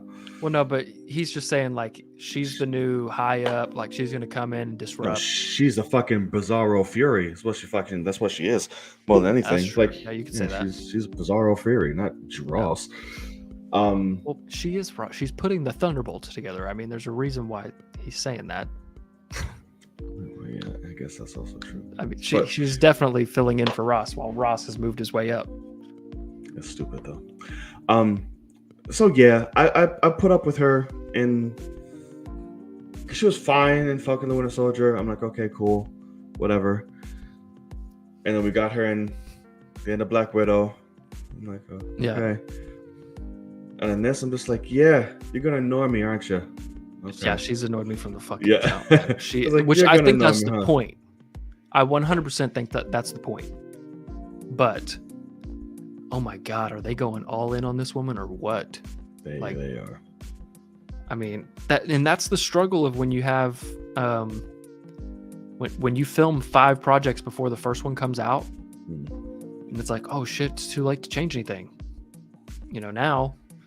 And so I don't know, but we'll see. Yeah, I already look forward to the day we get to watch her die somehow. Great. Maybe she dies in what comes first, Cap or Thunder? Ooh, Captain America, I think. Yeah, I think so too. I think you might be right. So maybe she'll die in Thunderbolts. Which the more and more, I'm just not as excited for this because I'm not excited for that at all. The team is so stupid. If they have anything to do with vibranium, they're dead. Like it takes 5 minutes to take them out. Like, and guess what? The Avengers, not much longer it would take. I mean, like Captain America, if he wants to go fuck with vibranium, he's dead. Like, it's not like I'm just talking straight about just them, but like, yeah, it's just the way it goes, man. It's just a stupid ass team. And just even knowing, and especially knowing, which I'm hoping there's some kind of arc. It shouldn't be even a fucking arc for this man because he already had one. That Bucky's a part of this, and knowing they're trying to go in fucking war with Wakanda. Yeah, you have Bucky there. He's got an arm from them. They healed him. Like, why? Why is Bucky here? So I'm hoping, like at the beginning, it's like we're in fucking, I don't know, the coast of somewhere, and they're doing a mission, and then he sees a file of what Val wants, and it's like, yeah, and all Wakandans. And he's like, what the fuck are you doing? And then he splits from there. I'll be fine. Out. He's like, okay, I'm dedicated to taking you motherfuckers out. I'm there. Yeah. I'm there. But anywho, I digress. So I think we went through everybody. Okay, the woman of the hour, Shuri. Now, for me personally, I don't agree with what you're saying in terms of her performance. I did feel it. There was some I didn't. I was like, okay, I get where you're going. I'm not getting the emotional response I should, but I get it. I think. Okay, I'll get into it. So the beginning half, everything before Panther with her, I'm here for. Loved it. I completely understand the road she was on, the arc she was on, why she's mad, why is this, all essential to her. I get it, got it, great. Her performance when she loses the Queen, loved it, felt it, good. I felt her grief to the film, loved it, felt it, good. I mentioned this several times before the movie came out. I don't need to focus on it, but I need an inkling to know that during this time, even if you showed me 2 seconds of her in a fucking forest somewhere, that bitch, I've been training. The loss of my brother, I want to step my shit up, do whatever it may be and be ready because I know how to fight other than just shoot Sonic shit out of my hands. Correct. In order for me to believe that she is whooping all wholesale ass as Panther at the end, if they choose to make her a solo one, or if they even go with her. Yeah. Spoiler alert, she is the Panther. Spoiler alert, she did not train. And spoiler alert, minute she popped that fucking suit and herb on, she is just all sort of just the badass kicking, dodging, punching, flipping, everything. I was like, oh, okay, we're here now. Yeah. So that was a little bit of annoying. I'm like, oh, okay, but we need to move with the story. Fine. You mentioned it. I do not think, in terms of action hero leading the Panther, I do not think, at least yet, she is strong enough to. At least yet, because for me, okay, and you mentioned this as well. I felt, even though this was an honor to him, you feel Chadwick's presence lost completely throughout the whole thing. Sure. You feel it. It's like, damn, this definitely should have been him. Yeah, should have been him. And a part of me, even on, as many times as I've seen it, and I keep trying every time to believe and get behind Shuri as the Panther, her switch, all that. It's going to take me a lot of time to do that. Because she didn't just win me over the minute she became a Panther. It wasn't like, okay, cool, we got it. Yeah. The introduction of her in Jabariland was cool. Goosebumps felt it because another Panther being, that's a moment, cool. But just something just wasn't sitting right. And like just her trying to lead a charge and doing all this, I'm like, I just don't feel it. Right. Because she's not a general. She has none of that. Her mom was just doing regalness to her. There's no. Like, she has no experience with this. She does. It's hard to immediately get sold on that. There's no command. There's no commanding presence about her. There's no regalness. There's no. I believe you're about to lead us to like fucking war. Like I'm willing to fight with you. Like I don't see that. I see a Panther born out of rage, which is all again the point. That's all the point. Right. Outside of how I see her. You have a Panther born out of rage. You have a Panther born out of vengeance, which I love. And I love that we got our boy back specifically for that. I was like, this is very smart. I like this. Didn't come back as a Panther as many people would think or do whatever. But I think he served a much important role, and I like the fact that was hidden. Like, yo, who did you see, bro? I was like, yeah, I'm not going to. I'm not going to tell you. And this is something that I love. The film plays a lot of parallels to the first, has a lot of callbacks that work for the progression of this story, which I love. And they're very subtle and they're very small. When it comes to Shuri, when it comes to T'Challa, when it comes to preparation, when it comes to lines, shots, and everything. I love how the movie did that. But how'd you feel on Shuri, given all of that? That's my two feelings. Yeah, I mean, I think that she's good. Like, right. I really do. I mean, she's good. As a lead, that is a massive problem for me. Like, the fact that she's just good, because the whole movie literally is on her tiny little shoulders. And it's tough. That would be lovely, Kenya, if we didn't see her get her ass whooped twice in the span of a few movies, not knowing how to fight, besides shooting good things. Yeah. But sure, carry on. Because, I mean, at the end of the day, like, she's tech, not so. And any of this that. is the other thing too. So I'll come back to what you just asked me, but Kenya is stuck on the fact that he thinks they're going to take Panther away from her, and they will not do that. Yeah, you cannot give the Black Panther to a young black woman, and then take it from her and give it to a man. Like, it's not going to happen. He thinks she's the interim. She doesn't deserve it, but they needed it. All these things. No, you are writing the movie to make it better for you now. Yeah. She is Black Panther. Yeah. If they were doing anything the same, the whole reason why they cannot have her, do a real coronation at the end is because if they took it away from her, M'Baku would snap her spine and throw her off the fucking cliff. Like, that's one of the best scenes in the first Black Panther is they take the herb away, and that's how you fight. Like, that's who gets to be king, is you're by yourself. and it's like she can't do that. Like she has to have this herb, and so I mean, it's immediately like she feels like she doesn't deserve it in a lot of ways, like because that was such a big part of the first one, and obviously they didn't know this was going to happen, and they're trying to make it work, and they do. That's what I mean. This is not the worst movie ever. Like that's what I wish people would understand that. Like I don't hate this movie. I just never want to watch it again because it makes me sad that it's nowhere near as good as I wanted it to be. And like I've got a lot of issues with it.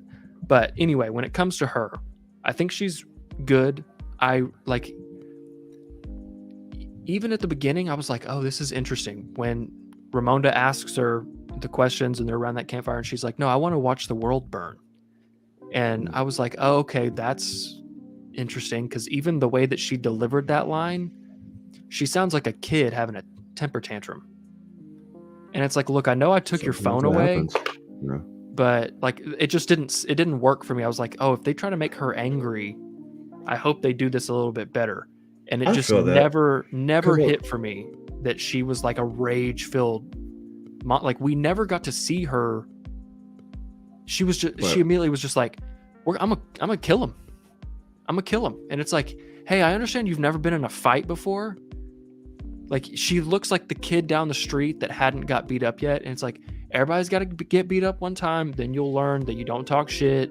And like, this is just a thing. She got beat up a few times. And she also never learned. Like, she's just like, oh no, we're going to kill him. Like, we're going to war right now. I don't care what everybody says, what they think is right. We're going to war. Line the fuck up. And it was like, this is not, it just never worked for me when it came to her. And I don't know. Like, and that's the thing is, it works more for you, and I fully get, like, you understand what I'm saying, and you care less, like, it works better for you slightly, and that's okay. Like, I understand that. But it's only because it drives for vengeance. Like, I get it. Like, some people, when it comes to loss, they are just angry. It's like, I just want everyone to fucking suffer, you know? But so, like she's the one that should have died because she has nothing to back up the fact that she's walking around acting this way, and then the acting chops are not there to sell me on it to where it works. Like that's the whole thing, is like at the end of the day, I just have a problem with how they wrote this character. The actress playing the character doesn't work. If they were lucky enough to get, you know, if Nakia and Shuri's actresses were swapped, obviously it'd be a little weird that T'Challa was into this little scrawny thing, but my point is she could pull this off. Like if they had made this whole movie about absolutely. Like you know what I mean. So like that's what I'm saying. Like this movie would have been, I think, a lot better if Lupita was sure. Like if that was just the way things played out, is somehow we got lucky enough to have, you know, but we cast an unknown cute little, you know, tiny girl to play, you know, the princess of Wakanda. Don't talk about her either. Oh no, we'll get to her. Yeah. But Shuri's fine. She is. I struggle to get behind her as an actress, and the writing doesn't help because the writing is for someone who commands the screen, and she's not that, and so it's not her fault, and that's why I don't want to like sit here and just dog her. Because she literally, I bet you she had a real come to Jesus moment with Coogler where he was like, look, yeah, your pay just tripled, but I'm going to need you to give something you've never given before. And I wouldn't doubt if they took her to acting classes again. I wouldn't doubt if they did like whatever they possibly could to say, we need to make you into a leading woman as fast as possible. And it just didn't work for me. But that's okay. And it was kind of just, that's what, when your lead actor passes away, this is what I expected this. Like that, I wanted it to be incredible, but like her performance for me is exactly what I expected. And so it just sucks that's, you know, I always go in with the worst thoughts, so I'm not disappointed. And I was still disappointed because I got exactly what I thought I'd get. Oh, like I said, it worked for me until Panther, and that and M'Baku is king. He's just not Black Panther. Like I don't know why you keep being on that. Like he already is king. That's the whole point of that fucking end of the movie. He's king. I don't, you Um, missed that? Like, uh, yeah, and it works until, like I said, she gets into Panther. Everything drives, reason, motivation, everything. yeah, The scenes needed to pull from emotionally, I got from her. But like I said, it was just something about the Panther. I was just like, I just can't get it here yet. And I don't yeah, want to be this person, but she is a little thing. She is a very little thing. In terms of person, she's a very little person. yeah, correct. So seeing in a suit, I'm just like, it's not hitting as hard because she is so little. Yeah, Obviously doesn't mean she can't be strong, all the other shit. Nobody's saying that, but she's just so little. But I like the full circle her character came in terms of growth, overcoming vengeance, and again having mom be like, listen, show him who the fuck you are. This is not it. You're better than this. You know better. And that's what I say Hawkins back to all the parallels from the first, or just even T'Challa.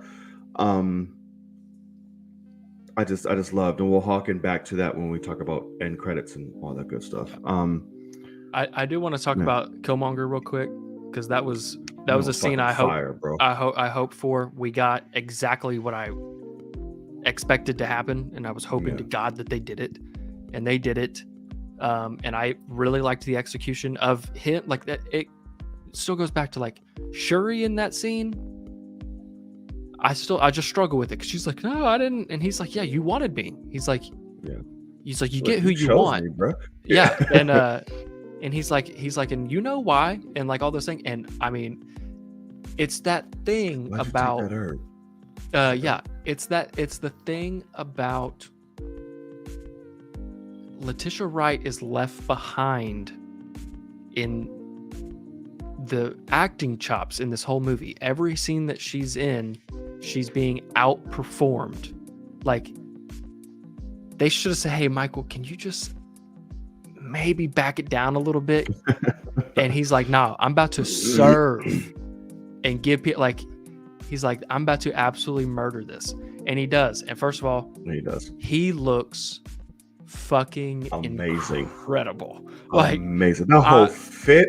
I was like, yeah. God damn. I mean, like, he must be the easiest character in the world to fucking make look good, but like at this, like, because it is Michael B. Jordan, but like still came around that fucking throne, and I was like, God, what's up, cousin? damn, I was like, man. what the fuck? Smooth ass And, motherfucker. yeah, and I still go ahead and get me on a hashtag of like somehow bring his ass back in Secret Wars, like just reincarnate, get it, multiverse that shit, something.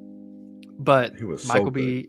fucking like cowards. That's like the I throne want a before Hot me. Toys Like, of that look. yeah. Has nothing to do with Black Panther. Like he's just like he just looks like what's his name in Jobu. Yeah. Like it's just what he is. Like that's that's what he would look like if he stuck around. Like and Undujaku is his name. oh, that's right. Undujaku was his dad. Yeah, but and that's the thing too, is like there were things that as soon as I saw that, I was like, fuck, man, like they could have done. He's been in the Ancestor plane for years. Like he could have been talking to T'Challa's dad, and he could have been talking to his dad, and like maybe he's had a change of heart, and they somehow bring his ass back, and like it would work. But like it's obviously that's a lot, and so it wouldn't. But yeah, man, like just if that scene alone isn't enough to like. It's a phenomenal fucking character. Like phenomenal. You can tell like minute he's on screen is like, yeah, we missed you, bro. Yeah. And it's just a thing of like, obviously I fucking love Chadwick. He is Black Panther. But like when they went to Ryan Coogler and said, hey, we want you to make Black Panther, and he was like, okay, cool, my boy Michael B. Jordan will be Black Panther, and they're like, we've actually already cast Black Panther, and it's this guy you've never fucked with, and he's kind of unknown. And he's like, oh God, okay, let's see what we got. Like, but Michael B will be the villain then. And they're like, oh fuck, I hope our guy's good. And he is. Like that's what I mean is Chadwick can fucking hold his own with Michael B. Jordan. Even though, have you ever seen a character with more charisma than Killmonger in the fucking Black Panther movie, like kind of Pretty great. he's just walking around like fuck with me. Like he could just say that the whole movie. That's the only line he says. Like you His all swag level is like insane. he's that guy that's like can't whoop me though. Yeah. Like just over and over again. Like oh you don't like how I'm doing this? One Can't of you those, whoop me? right? That annoying shit. I fucking hate people like that, bro. Oh my god, I grew up with 1,000 of them. Like Bro. just like can't whoop me, and I'm like Can't I'm whoop me, not trying though. to fight you, Like, but I what am the saying fuck? that you're being annoying as fuck. Yeah, like grow the fuck up, bro. Like what you? And Like, god damn. and I already know Kenji's gonna start dropping names here in a second of all the people that would say that, but like yeah, and so he was great. I fucking loved that scene, Amazing. And yeah, like it was phenomenal. It was fucking. T'Challa was too noble. I was like, oh right. fuck, your daddy would have killed that girl. I was like, oh shit. He's speaking facts though. 100%. Yeah. 100%. Like y'all been playing games. He's like before y'all, Wakanda was very definite. Kill my dad. All this stuff. I mean, it's fucking real. I loved it. Oh fuck, man, that's so good. It was so good. It was a really great fucking scene. And like, that's what I mean. Is like that's a part where I think it's possible that was going to be in the original, where somehow T'Challa needed to go back to the ancestral plane, and I don't know. And I don't know if that would have worked with T'Challa. After his mom gets murdered? To go to the ancestral, like die again to go to the... Why does he need to die? He's already Black Panther. Well, like if something would have happened to get it taken away, or just hey, I need to go talk to my dad. Something like that to go. I need to go to the ancestral plane, or I want to go talk to my mom, and it's fucking Killmonger instead. Like, okay. Well, if anyone can figure it out, I'm sure it'd be Ryan could. Yeah, exactly. I mean, so it's like I feel like because I just see the possibilities of like if Chadwick's T'Challa was like Namor just came, I denied him, and he came and killed my mother, and I'm going to go to war, and I'm going to kill him. And then they're like, you need to go talk to the ancestors, go talk, like whatever it is. And then he goes and it's like, sup cousin? And it's like, oh fuck. Like, and he's like, no, you're going to fucking do this. Like, I could. And that's why I wish I didn't have to feel that, but I feel Chadwick all through. Like I wanted to be Chadwick. I know. Because this shit, oh my, just the scenes, everything going on. If it would have been him, just him and Namor squaring off at the end. Oh my god. It would have been. It's the biggest, I mean, we got it taken from us, man. Like it sucks. It's awful, but it's just the way it goes. And that's why, like, at the end of the day, like, I give this movie a 6.5 to 7 out of 10. Like, it's a good movie, but like at the end, like Black Panther for me is like a 9 or higher. Right. And I mean, but like if you just said it, like, hey, the script of Black Panther, like the dialogue of Black Panther 1 is a 10 out of 10. It's the best Marvel's ever done. Yeah. And so like I'm just facts. If you compare them, it's tough for me. But I get that we got the best that we could do. I mean, that's just the way it is. It's the reality of the situation, and it's like sucks, but it does suck. It's obviously it's not surpassing the first one for me, just absolutely not. Of course. But I do think it is a worthy successor for what they could do. Got it done. Right. I think they achieved, and they hit it out. Like I said, it'll be interesting to see where Shuri goes from here, and how it happens until they give the mantle back to T'Challa. Do you think they're doing that? Talk about. I don't think so. Unless we get a time jump. It depends on how long fucking Marvel's going for. Sure. The MCU is going for. I think it's a beautiful setup to do that. But even with what Nakia says, with like why he's in Haiti, right? But that'll change. That's just him as a kid. Not up for now. It'll change. Right. But speaking of, let's talk about Nakia, who doesn't have a lot, but arguably the most important. Yeah. For setup in the future. because I was thinking about that, I was like, for somebody so close to T'Challa, we're not really getting a lot of her. And then when you realize why, I'm like, okay, that makes sense. But the shit that when she is here, she literally holds two of the most crucial parts of the fucking film. She goes to save the princess's ass, Yep. and then she's bringing in the new era of fucking the Black Panther. Let's see. Sounds like it's great to me. But no, she was great as always. She has a little thing going on in Haiti with all the kids, and when you find out who that little kid is at first, it's the first one to greet Ramonda and the first one to run to her like, "Hey, what's going on? You understand why?" I'm like, "Oh, you slide devil, you." Ramonda just don't give a fuck. And Ramonda was just like, and that's what she was gonna tell Shuri by the river. She's like, "Shuri, I got some shit to tell you." Yeah. And I'm like, "What the fuck were you gonna say?" We'll find out. But anyway, War Dog Dakia, recruited by Ramonda, is like, "Listen, you infiltrated nations fucking in your sleep. I need you to go save this girl." And she's ready at the beck and call. She goes, whoops ass. She was like, "Listen, you got 2 seconds. I'm trying to help you out here, or you about to get gunned the fuck down." All right, listen. She didn't want to listen. Got fucked up and got him out of there. Yeah. I love her monologue or her conversation with Okoye. I love that. She's like, the Black Panther, the king. He was submitted to you, but for him, he was my fucking everything. My T'Challa. I was like, oh, my chest. Yeah. I was like, oh my god.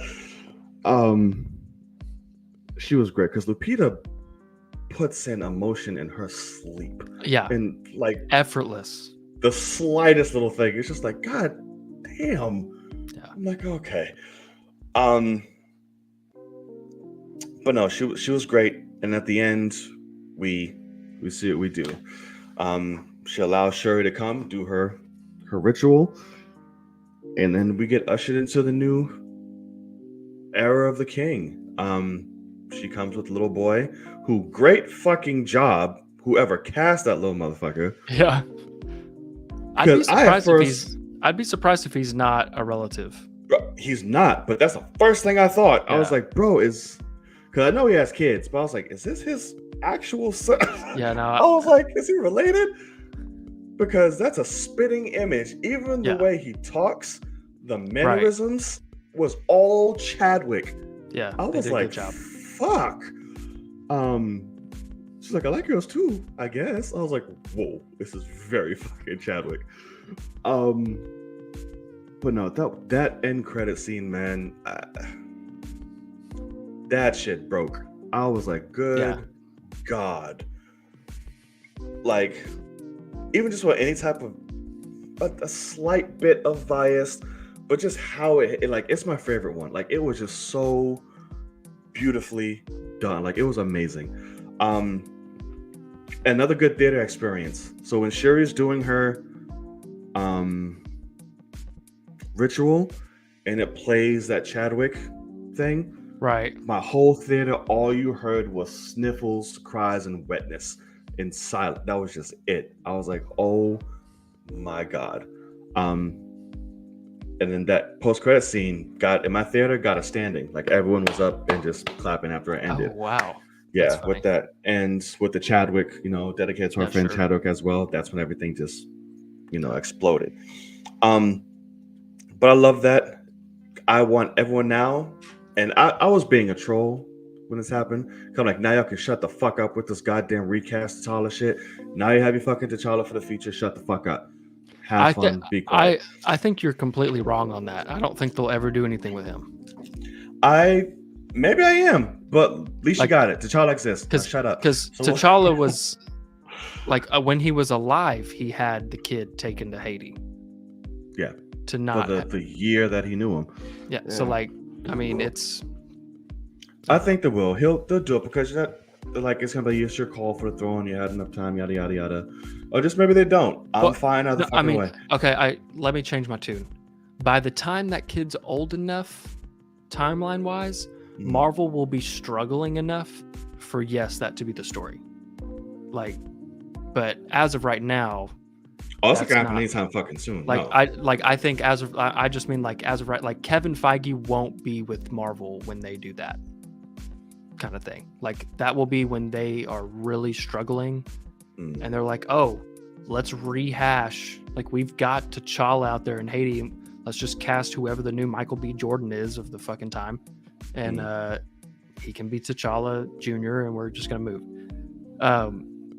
But that's just me. I don't know, because at the end of the day, the whole point of this movie is women in power, women in power, women in power, and all I hear people say is like, well, you got T'Challa later and M'Baku's king and he's gonna be Black Panther, and I'm like, no, like that's not fucking happening. Like you have to realize that this is Disney making this, and they're not gonna give women anything and then take it from them and give it to a man. Like it's just not. That's why like I wanted fucking Okoye to be the Black Panther, because no man could step to that. Like that's just the way. Like you give Okoye the heart-shaped herb, you're fucked.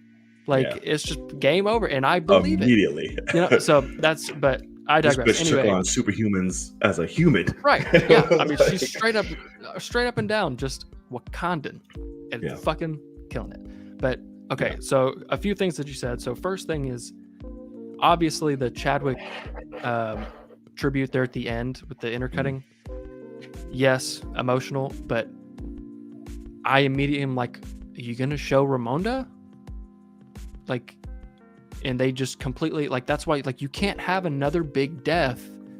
And I get obviously why they're doing it. Right, I was like, this wasn't about her. No, that wasn't about her. Yeah. Well, it 100% is about her, because she's burning the thing that she wore to both funerals. Oh, yeah, but it's not for her. It's for Chadwick. I get what you're saying. But it's for Chadwick. That's what I'm saying is I can't show my 15-year-old son this movie whenever I have him and say, great movie, right? He'll be like, what the fuck was that at the end? And I'm like, oh, well, the actor died. You'd be like, so? He's like, the movie, like, that was so weird. And I'm like, you're completely correct. Oh, like, so we got her moment at the end to give Shuri her boost of morale. I think that was the point. But the point was to do that with Chadwick. I get what you're saying, but correct. And so that's what I mean, is it's one of those things that, like, narratively speaking, it doesn't make any sense. But Chadwick Boseman passed away, and 100% it needs to happen. I mean, you just have to do it. It's not even like you have a choice. But okay, so with Nakia is obviously great in the movie. You know, going to her, hey, I need you to be my underground, fucking spy again. And yeah, she finds fucking Talokan pretty damn easily. I'm not gonna lie. She talks to one person and finds out where that bitch is. But anyway, what I do want to get to is the after credit scene. So after credit scene is great. My problem goes back to the character when you're writing the script of Nakia, because which we all figured this would be the case. When we went into the movie, we figured Nakia would be pregnant with this kid or whatever. And so to see that happen, I liked it, because it was, I mean, I looked over after it ended and Hannah was bawling her eyes out.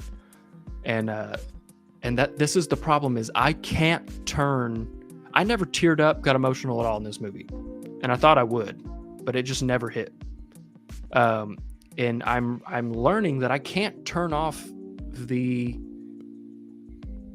negative, like, screenplay doctor mind that I have, because basically what this did with the character of Nakia doing this, it destroys the character of Ramonda for me. Ramonda is the worst human being on the fucking planet and makes no sense whatsoever. You ready to hear why? Because for some strange reason, no one gets this on the first try, even though I had to look at my crying wife and I was like, oh my God, that got you. And she said, yeah. And then I said this. I said, so at the time, Ramonda had thought to have no living relatives remaining. And I'm going to go to Haiti knowing that I have a grandson that's living on his own with his mother. and I'm going to tell her she needs to go infiltrate the most powerful beings we've ever known and go to war to almost certain death and leave the fucking kid behind, and no one else knows. And that makes no sense whatsoever. No one can explain it at all, because that is not the character of Ramonda. That's not any mother. Like, the fact that Nakia's like, I left that behind, I don't want to do it. She's like, no, I need you to do it. And she's like, okay, you're my queen. And it's like, no, bitch. Do you think Nakia would leave her fucking kid behind? She's like, wait, Shuri's dead? We have no one left? I gotta protect him. He's all we've got. Like, period. And so I told that dead, but no, she said, I think my daughter, like, she thinks Shuri's dead. I need you to go find out. I need you to go down there and find her. And she says, you need to go find her and bring her back. Right. But she thinks that she's dead. They say it multiple times. I mean, she says, I don't know if my child is alive or dead. So presumingly, right, there's a they chance think that she's dead. So there is 0% chance writing that story that either of those two characters would do those actions. Period. And I get it. And so that's what I'm saying. So when it comes to Nakia's great in the movie, but the problem is that he wrote two different stories there and had to meld it. And so you cannot have Nakia do all the awesome shit that she does in that movie and be the mother of T'Challa's son. You pick one or the other. Either she's out the whole time and people are going, like, Shuri's going, where's Nakia? We need Nakia. And Ramonda's like, Nakia's gone. You need to leave her behind. She is staying where she's at. And it's because the whole time Ramonda's protecting her grandson.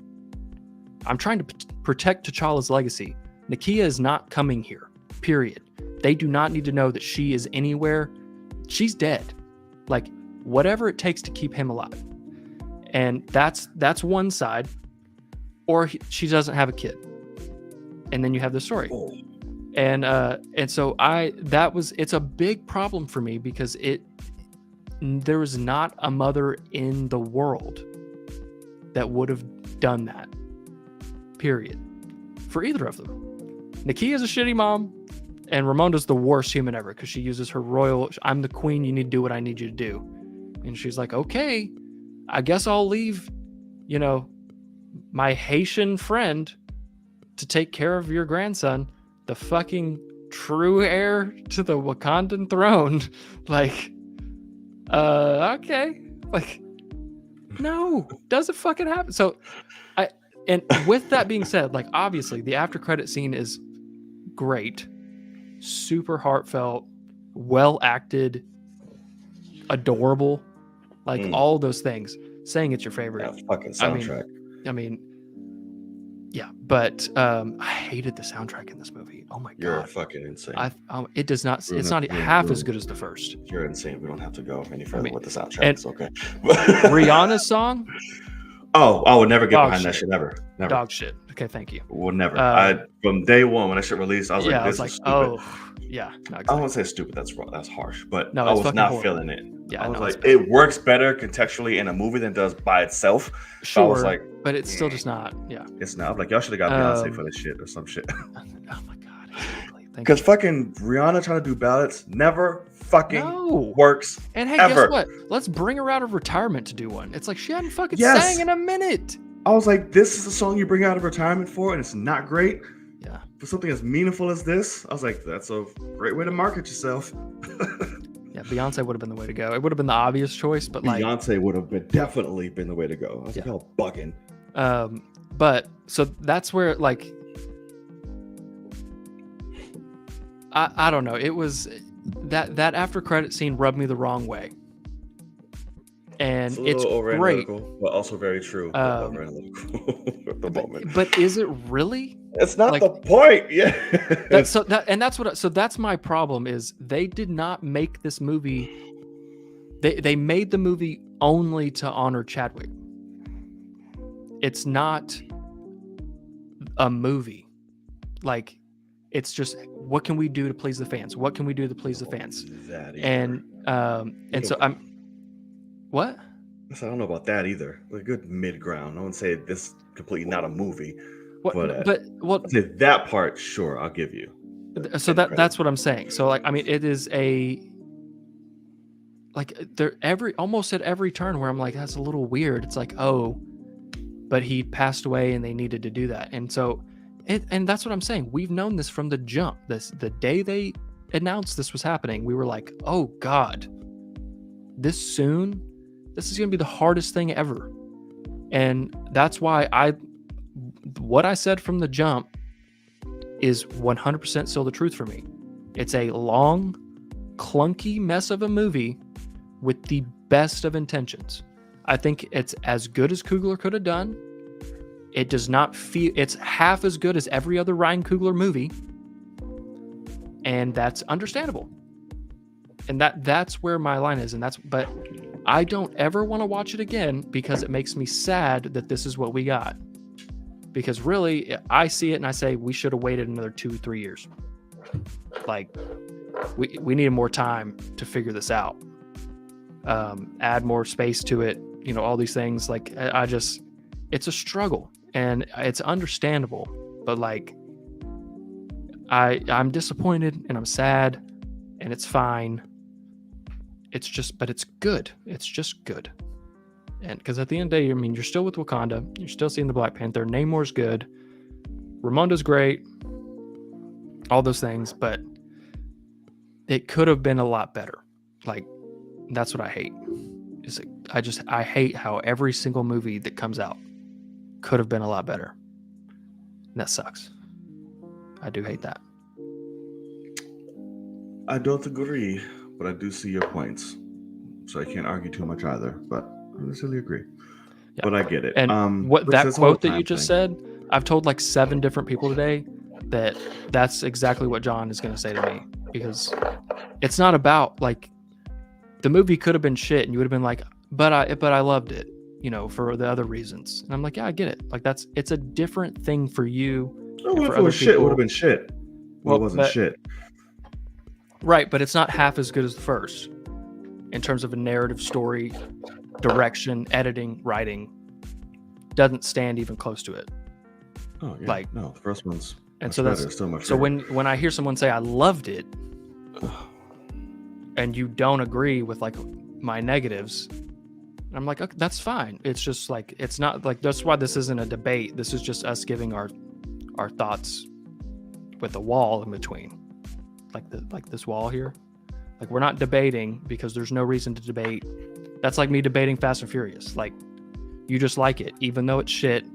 You enjoy it, and that's okay. Like that's just the way it is. It's all subjective. But like, if you think I'm gonna walk up to like a 43-year-old mother of 3 that's a black woman in the theater and be like, movie was pretty dog shit, and she'd be like, that's the greatest thing anyone's ever made ever, and I'm gonna be like, nah, fucking awful. Like she'll kill me because it is the greatest thing in the world to her, and it's very special and it's very important, and it healed her wounds and it helped her grieving and it did all these things, and I'm like, great.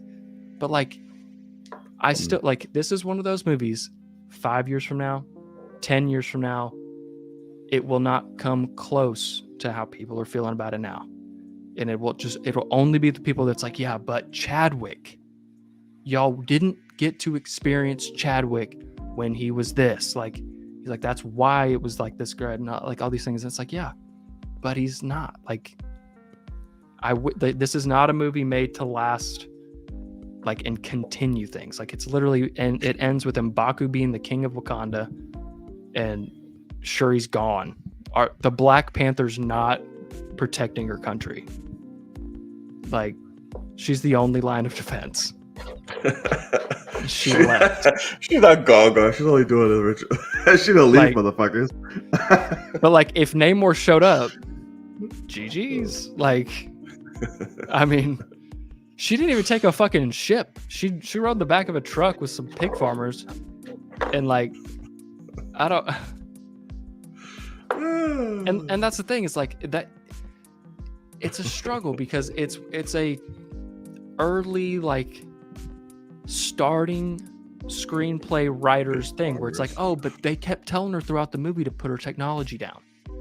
And it's like, okay, cool. She had half a fucking pint of that herb and didn't let anybody else have it. Like, she should have been handed that shit out like at church, like sip of wine, like blood of God, blood of God. Can I Like, get some of that too? yeah, and it's like, oh, you're young T'Challa, yeah, go ahead and give you some of this. Like, I mean, it would have been like you should have been handing that shit out like fucking grapes. And They should have. and I instead would it's have liked like, multiple. oh, okay, I'm Black Panther now. See ya. At And least it's give like, them to like the leaders. Like give it to M'Baku, Exactly. give it to Okoye, and Yeah. call it a day. Right. Give it, And Nakia, if that you is want. the thing is, if you ask Kenya, he's already said this once. I can't remember if it was a tweet or if he was texting me or something, but like, he is dying to see the Black Panther costume that M'Baku gets to have one day. That's a mixture of the gorilla and the panther, and It's definitely gonna be a gorilla. and that's what I mean. Is he will be the silverback gorilla, like. Yeah, there's no panther anywhere in that suit. It's right. all gorilla. But he's just gonna have the heart-shaped herb, and like, I just like Okoye could have had a suit that has some red in it. That's what I mean. To like giving Okoye a blue suit, like when she said like, okay, I'll get in it, fucking make it red, and they would have been like, fine, we'll make yours red, and like that would have been dope, you know. Because then that was the other thing too, is she was like, how many of these suits do you have? And I was like, oh, she'll get a red one. The whole rest of them will get blue ones. Like, oh, we have exactly the amount for all of, you know. And no, there's just two. I was like, what? I'm like, we get this one that's just introduced. With the girl that was introduced is really good. I mean, she's fine in the movie, but like, I was like, that's just weird. Like, you could have had a team of them. And y'all might have stood a chance. That's where I thought they were going, but I remember there's only two of them. Yeah. But at the end of the day, we haven't even really talked about the final fight. Between, you know, but between Shuri and Namor. Yeah, I thought that the editing is terrible, and this is another stupid fucking thing. I don't know why they would do this. It adds nothing to the movie. You're not gonna kill Shuri. Like, you're really gonna make me waste my fucking time? Couldn't that be some shit if they did though? I was like, oh shit, she's dead too. Of course, they would never. There's a 0% chance. Like, they just killed the queen. It's like, we can't kill everybody in here. Yeah, like, I mean, if Ramona was alive, I would have been like, oh fuck, what if? Yeah. And like, they could be doing an Infinity War here, and it ends with Ramona being the only one left. And no. Besides maybe T'Challa. Fucking, well, that'd be the after credit scene. Yeah. But that's what I mean. It's like, I hated that. I really hated that. And then don't even get me started about after he yields, and then all of a sudden they're just up on that ship, and he's like, "Don't kill them," and then she's like, "Wakanda forever." Like, just fucking hype as shit, and they're all like, "We were about to die, bitch." Like, they're like, "What the fuck do you mean?" They're like, "Get the fuck down here!" Like, she's like, "What are you doing?" And oh my god, like, I was just shaking my head. It was so fucking bad. And it's funny. I think it was bad. I just said, like, they made peace. Let's go. Stop whooping the ass. It's time to go. Let's get out of here. But like, he's like, Talo Khan. He's like, yeah, hey, we're okay. And then she's like, Wakanda. Just starts like, that's like all she does. And I was like, you do realize, like, bitch, there's 3 of us left. Every warrior y'all had was 5 seconds away from death. Like, that y'all had no shot. Maybe now's not the time to start repping the fucking house. Like, that's not like Namor should have been like, you know where we're at now? He's like, you got no shot again, bitch. Like, do you want to go ahead and quit talking shit? Like, he's like, I yielded back there. Yo, Taylor Khan, they're deep, bro. They're like, oh my God. They got a bench. There's a lot of y'all, bro. And you're all superhuman? What? Yeah, they all fuck.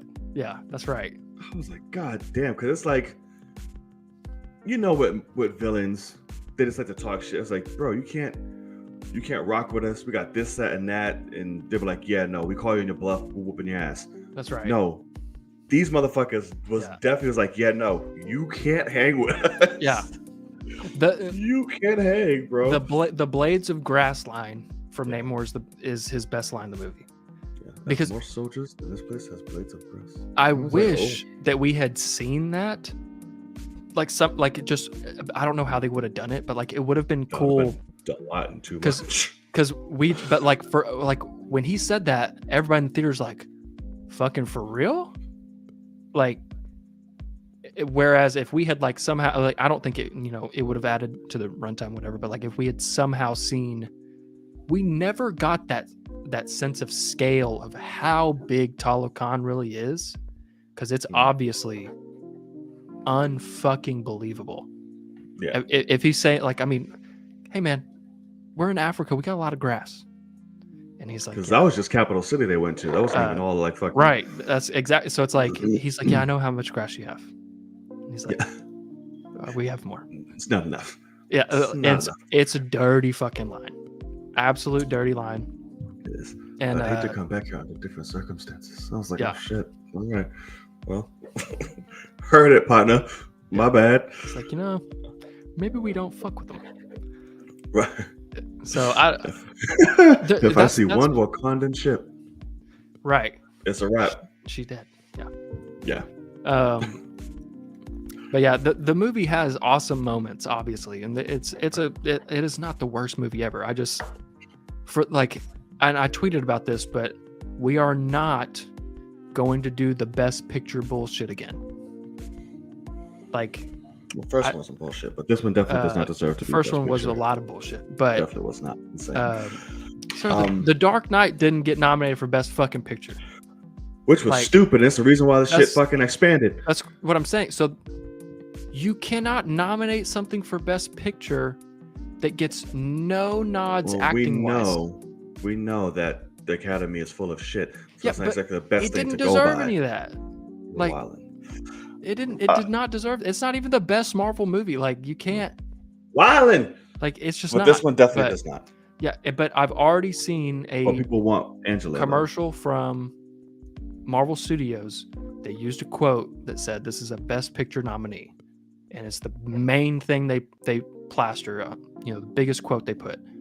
We're not that you are ruining the genre's chances, or at least Marvel's chances, of ever getting real Academy looks when you're pushing yes, this movie is very important to society and everything, and I love that. I truly do. That's why I wish it was a better movie for me, because it's so important. But like, we can't keep saying like, oh yeah, but this is like a feat, like all black cast, all women, powerful women. It's like best picture, and it's like, no, if it was a better movie, we would be talking about this. But like, at the end of the day, it's, the person on the poster whose face is the biggest is the least talented actor in the whole movie. It's like, you can't get a best picture nom out of Letitia Wright's led movie. It's just not going to happen. Not now. Maybe after a few years, like I would think now Marvel's like, hey, we're going to put you through the fucking ringer and we need to make you something. But it's just not where. I mean, I don't know. And yeah, we'll talk that CGI at the end. There's just moments where like Riri's suit at the end never looks finished. It's like sparkling clean, spotless Power Ranger suit. Yeah, it's brand new. And fresh out the lot. And like I feel bad for Letitia Wright, because they do a full blown. They pull a Tom Holland on her, where she's got the helmet on and it goes away and her ears pop out wider than the helmet. Her head is wider than the helmet. And and so when she's wearing the suit, she's got that Civil War Tony Stark, that scene in Civil War at the airport where it's like floating head.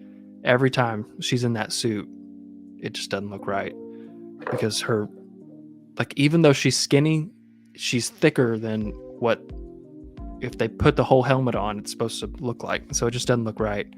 It's just unfinished, and I wish it wasn't the case because they've had a lot of time to do this. But besides that, I mean, most of the CG is good, but the third act is where it lost everyone in my screening. I mean, the writing and editing is just rough because all of a sudden we have to make Shuri Black Panther.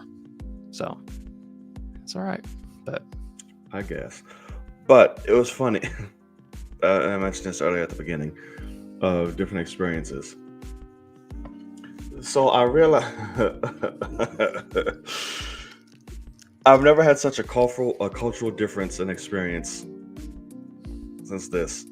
okay. Seeing, a full black movie with an all black audience and an all white one. Sure. And an all white one. Both times, the first two times I've seen the movie is obviously mostly, black crowd, everything like that.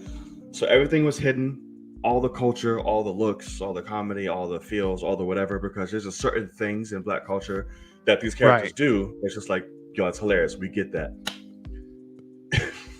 I went, was it yesterday? I think it was yesterday. And it was all white. There might have been, like, including myself, maybe 2 or 3 black people, all white. So I guess the weekend went to, all black folks, and then the week was like, okay, white people was like, we can go see it now. Come on. That shit was so dull, bro. Yeah. I was like, oh my God, like y'all that's kind of what I'm talking about is that I don't know how to really say this. I don't mean this in a negative way, but like, I truly believe like someone who is as big of a fan of Black Panther as you are already, like, I don't know. I think it's interesting because like, if we go back to the film cave 5 months ago, you said, if Shuri's the only Black Panther, I'm going to fucking riot. And I'm still not sold on her. And this movie ended and I go, oh God, I said, I feel so bad for John because this movie's not that good. And Shuri's the only Black Panther. And then you see it and you're like, I loved it. Everyone go see it 1,000,000 times. And I was like, okay, you've taken the route. It's uncontrollable, but this movie is more important to you than it being good. Like it being a very great movie. It's not about that. It's about what it does for you. And that's great. And that's what I'm talking about is like, I walked in there and I was like, all right, Coogler, fucking murder this. Show me that you took this by the reins and killed it. And that's asking for a miracle for obvious reasons. And I knew that, but I'm sitting there going like, the trailers have been great. Like y'all sold me on this movie. Like, let's fucking go. And there's problems with it, but legitimately, the guy that's dressed as fucking black. When I tell you, I should have took a picture of him. But the guy that was cosplaying, it looked like he made M'Baku's suit. It had fur on the back, on the shoulders, and on down the back. It was full blown. It was fucking incredible. And I can guarantee you, this is his movie of the year. It's, all those things, and that as it should be. Like, I get that. Like, that's like, a kid. If I give a 7-year-old kid that loves, I don't know, fucking Peppa Pig, and then I'm like, you want to go see the Peppa Pig movie? And then I take them. It's their favorite movie they've ever seen. It's the most incredible thing they've ever seen. It's because they're diehards, like that's just the way it goes. And so like, I have stopped being able to do that because I kind of used to be that with every superhero movie imaginable. Was like, or like, especially when I was a kid and it was Transformers. So I went and saw the second Transformers and was like, holy shit, new favorite movie. And I saw that thing in theaters like 5-6 times. And then it wasn't until years later that I realized that it's not good. Like, I was a freshman in high school or whatever when that shit came out. Like, it was just, I didn't know. And so I'm interested to see, like, first of all, I don't see Coogler coming back for a hot minute. I think he's going to be fucking exhausted. I think he probably wants to go make some. He's chilling. I think he wants to go make a passion project in like a year or two, where he gets full control of the script and everything, and maybe, you know, like I doubt he could have any fun making this movie. Like, I wouldn't. I'd be fucking worried sick. Like, You know, it's a lot, terrible. but it's. So I want to speak with that. I don't agree with that at all. I mean, I I feel don't like I wouldn't expect you have- to say that, but Right. I don't agree. I would think I get the feels in Chadwick's portion. Outside of that, as a film, I still really liked it. I'm still not on board with Shuri as a Panther. I'm not convinced. So it's like, if I was truly on that bias, which I can see, I wouldn't have shit to say any of that, and I love it all and no negatives. well, but like that's how not you how were it about works. the end credit scene. Like, I brought up a very real problem with the end credit scene. You're like, I'm biased, and it's my favorite. Yeah, I mentioned that particular favorite. So I that's love what that. that's what I'm saying. Like, it's my But that point. doesn't equate, because I do with that with the whole movie. That's just one particular thing. That personally, that end credit for me, yes, I'll say there's biasy to it because it's fucking beautiful. I loved it. But to speak that in a generality, absolutely not. There's issues. There's that. I'm not sold on the lead.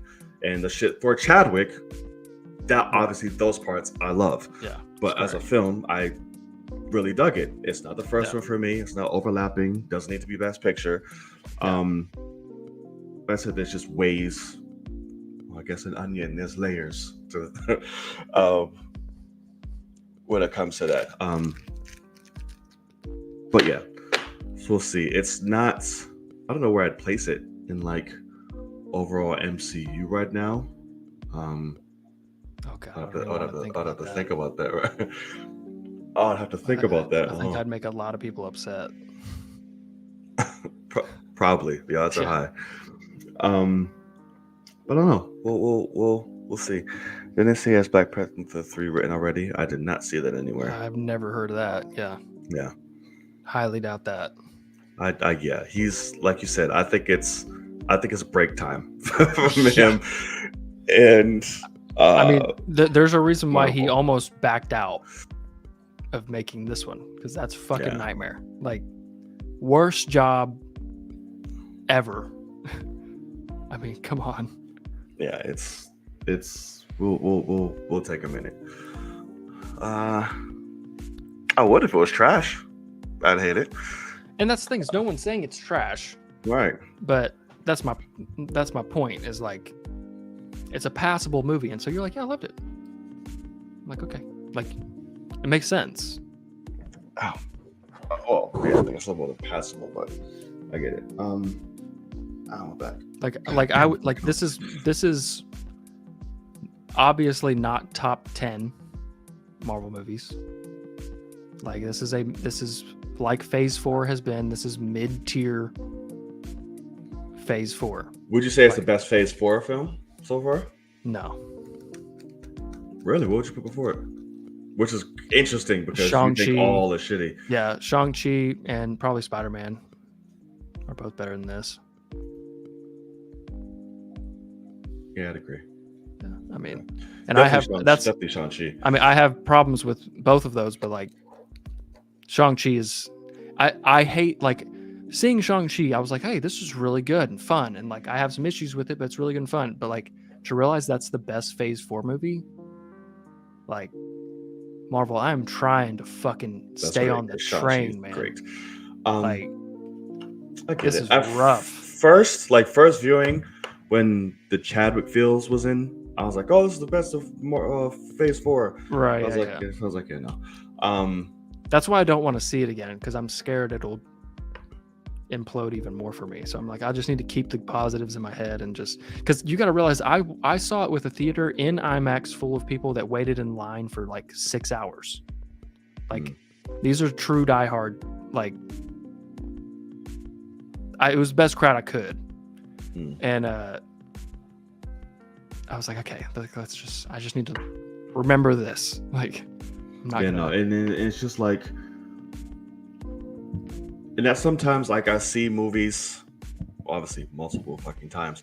Yeah. If it's like that first night, that hype is there, the emotions there, it's like, 100%. Yes, fucking great. Yeah. This was like, okay, now I have to see it without all that shit's gone.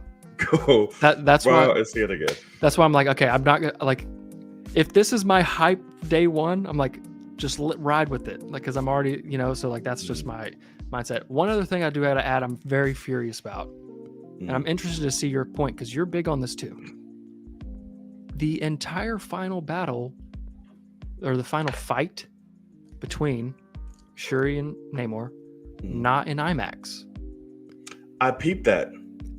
What? Like they'd go from the water IMAX and then back to Shuri. Exactly. And I was like, this is awful. Like, and I remember that with the trailer, because they released the trailer with the IMAX scenes, and where it goes sync, that shot, I was like, okay, that's not an IMAX. I was like, but maybe if they, with the expanded ratio, it would have shown a little bit more of who it was or whatever. So they're trying to hide that. Because I've literally seen movies hide IMAX scenes in an IMAX trailer anyway. And so I was like, that's what they're doing. But that whole fight, the whole thing, and I don't know how to explain it. I guess Kugler would just say like, oh, I wanted it to be more intimate and enclosed and claustrophobic. That's an easy way to, talk around that. But like, I'm in the boat that no Marvel movie should be in anything but IMAX, like the whole time. Yeah. There's no reason not to. Like, even if you like film it to where on a normal screen, you'll have that feel. Like, that's the whole point, is you're only going to get this in IMAX. We want the grander, we want the slightly wider looking shots and whatever. Like, I think Infinity War and Endgame do that super well, where like you need to see that thing in IMAX. Yeah. Or like Top Gun really does that well. So super weird on that.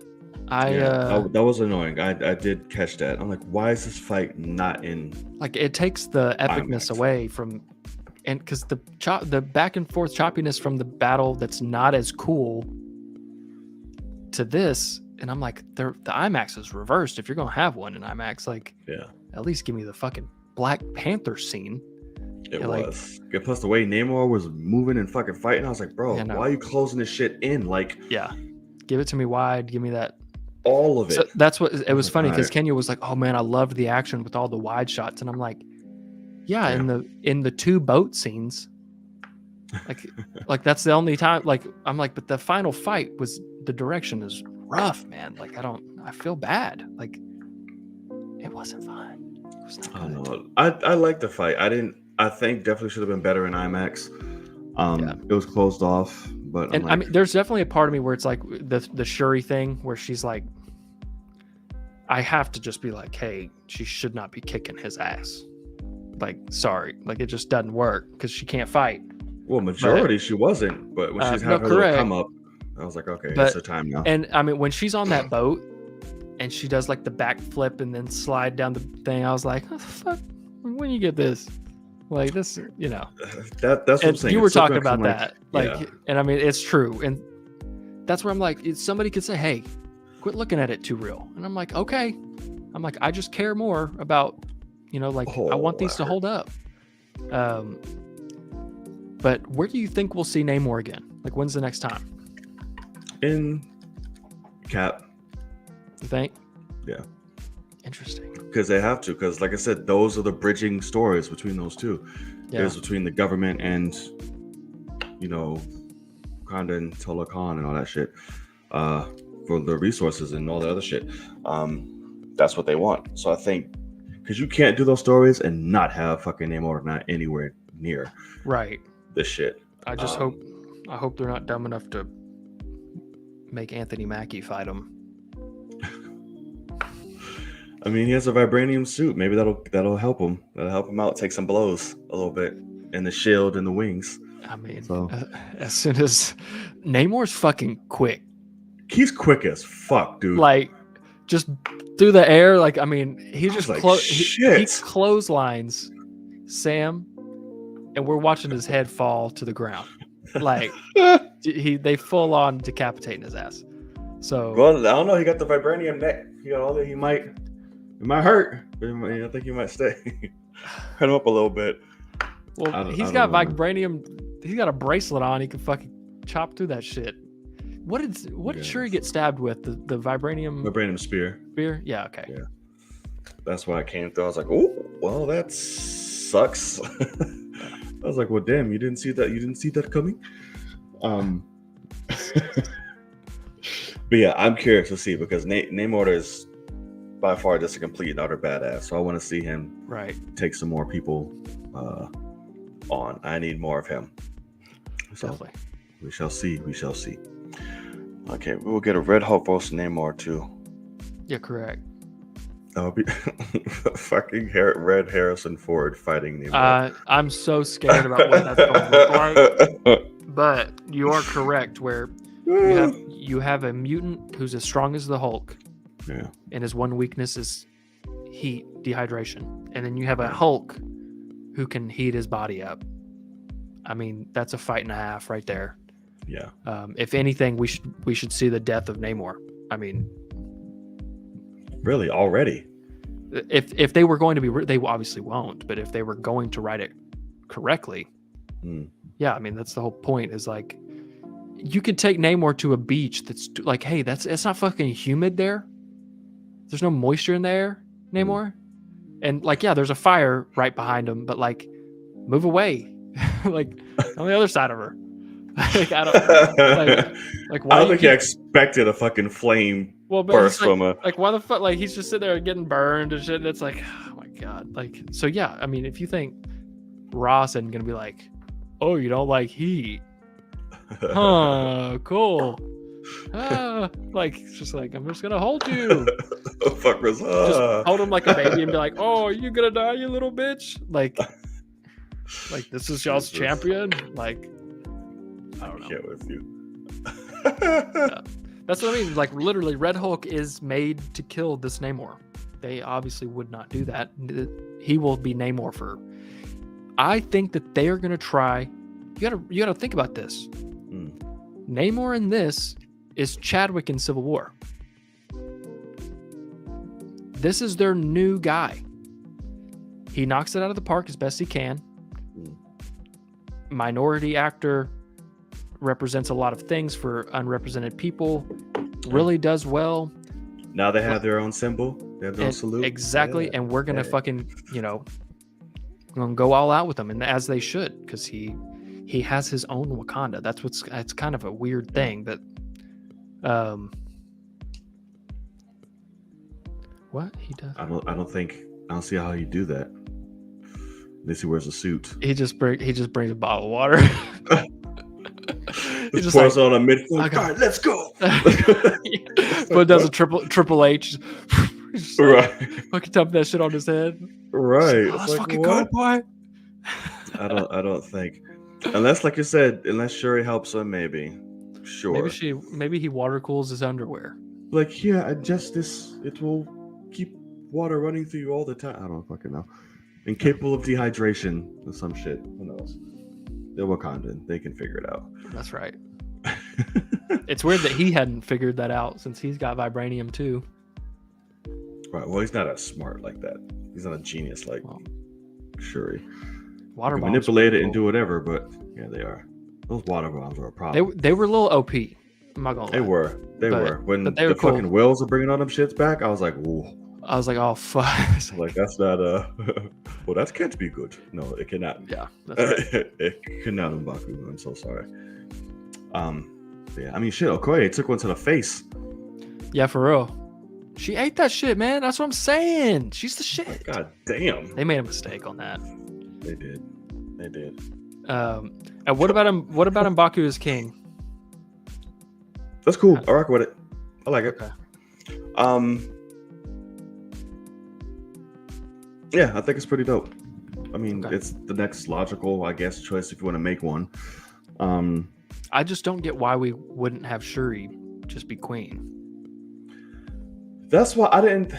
So for me, generally, I just took it as he's just still king of his place. He was like, hey, wants to come take me off of my throne since this bitch ain't here. I didn't take him as king of Wakanda, unless you read that somewhere. I don't know. I just think because, hey, she's not here. Who wants to fight me for my throne? And I just thought he was like, fight me for my throne. She's busy. Wait, it's the same thing as, I mean, he came to fight for the throne in Black Panther 1, not his own. Like, he came for the throne. Right. And so he literally gets off the ship and he's like, hey, he's like, we're here for her coronation and she's not here. So who would like to, and this is funny because it kind of talks about what I was saying later. It's like, maybe he's like, I'll be king. Like, anybody want to fight me for throne? No. Okay, I'm king until she gets back, and then she'll kick my ass on this. Like interim king. Yeah. But she would have to, for it to make sense, she has to get the herb taken away, and then he pops her head like a fucking pigeon. Like, I don't. Yeah, I was like, I don't think that's gonna. She's like, oh, I get to fight with the herb, and he's like, oh, you're a girl. And it's like, oh, this is not good. Ryan, what are you writing? He said, just kick me in the shin and I'll yield. Like, yeah. Oh, my Achilles. Yeah. I yield. And I was like, okay, here's, take the ab. There you go. I'm going back to my people. I'm going back to my people. Thank you. So. She should have just given like at least a couple sips to people. Like, no, I get the full tilt, but like you can have a sip. Like, don't tell nobody. Right. Don't tell your mama. Right. Don't say shit. Okay, just a sip. And if you got into a fight, you got really lucky. That's all. That's right. You've been working out. That's it. That's right. You've been working out. But I punched him across the field. You've been working out. It's like, all right, it's like you've been killing in the gym. All right. Fucking the Wakanda steroids, son. There's nothing like them. Sorry. All right. So I think that's going to do it. We talked enough about Wakanda. Good show. Did we talk for 2 hours about it? An hour and a half. Because remember at 8:30 or 9:30 your time, you were like, it's only been 30 minutes, but we're... Yeah. So it was almost 2 hours that we talked about. Yeah. Almost the full runtime. Makes sense. Facts. Absolutely. I will say that there were a little bit of times where I did feel it. I was like, okay, it's a long movie. Got it. My fix for that was I don't know how they would have to write it, but I think it's possible that Namor and Chadwick spoke, and like either Chadwick denied or Chadwick had an agreement to like, hey, we're cordial, and then now he's gone and we have this vibranium thing, but instead we had to like get introduction of like everything, and I feel like we could have at least chopped off at 20 minutes, by kind of like, because that's what, like M'Baku knows him, like we have books about him. It's like, well, we don't. Like, fuck, you get them books. So I don't know. I feel like they could have shaved some time off, but it was, it is a lot of movie. All right. You didn't even get the whole. They gave her a lot. Like, she's a little girl. She don't need the whole thing. They gave her a lot. That's what she should have been handing it out. Went to cardiac arrest. They want to give her too much. Yeah. Give her the whole shit. Just fucking. It's like, oh fuck. It's like, she's going down. Someone fucking defibrillate. They've got the beads on her chest to bring her back already. Like, defibrillate. Too much. Make the bitch throw up. As soon as she closed her eyes and laid down, Okoye should have been like, fucking down that shit. Like, don't tell her. Like, she can't fight for shit. Where did the rest go? I used to try to train her, and she can't fight for shit. She has no sense of awareness. We are fucked. You want some here, bitch? Try. Hurry up. Just try. I'll throw it back up. I already got it. I'll throw it back up. Just take it. Just take it. Fucking don't say shit, bitch. And out the suit, you're the shit. It's like, all right, fine. That's right. Oh god, that's funny. Shit. All right, good stuff. Tell the people where they can find you. You can find me right here, Logan_Swish, YouTube, Patreon as well. We've got Andor going on. I can't remember what even episode it is tomorrow. 11 of 12, I think. So episode before the finale. And then also on Twitch, Logan Swish. I've been streaming God of War on both YouTube and Twitch, but Twitch is the better experience. And yeah, I plan on finishing God of War this week, so definitely be on the lookout for those streams. Yes, sir. And you can find his channel in the link in my description box if you're watching through asking you find his. Yes, and you can find me up top on all forms of the social media. So be sure to go hit that follow, show your love and support. It would be greatly appreciated. It's your boy Knight. And I'm Logan. And as always, we will see you in the cave. Peace. See you guys.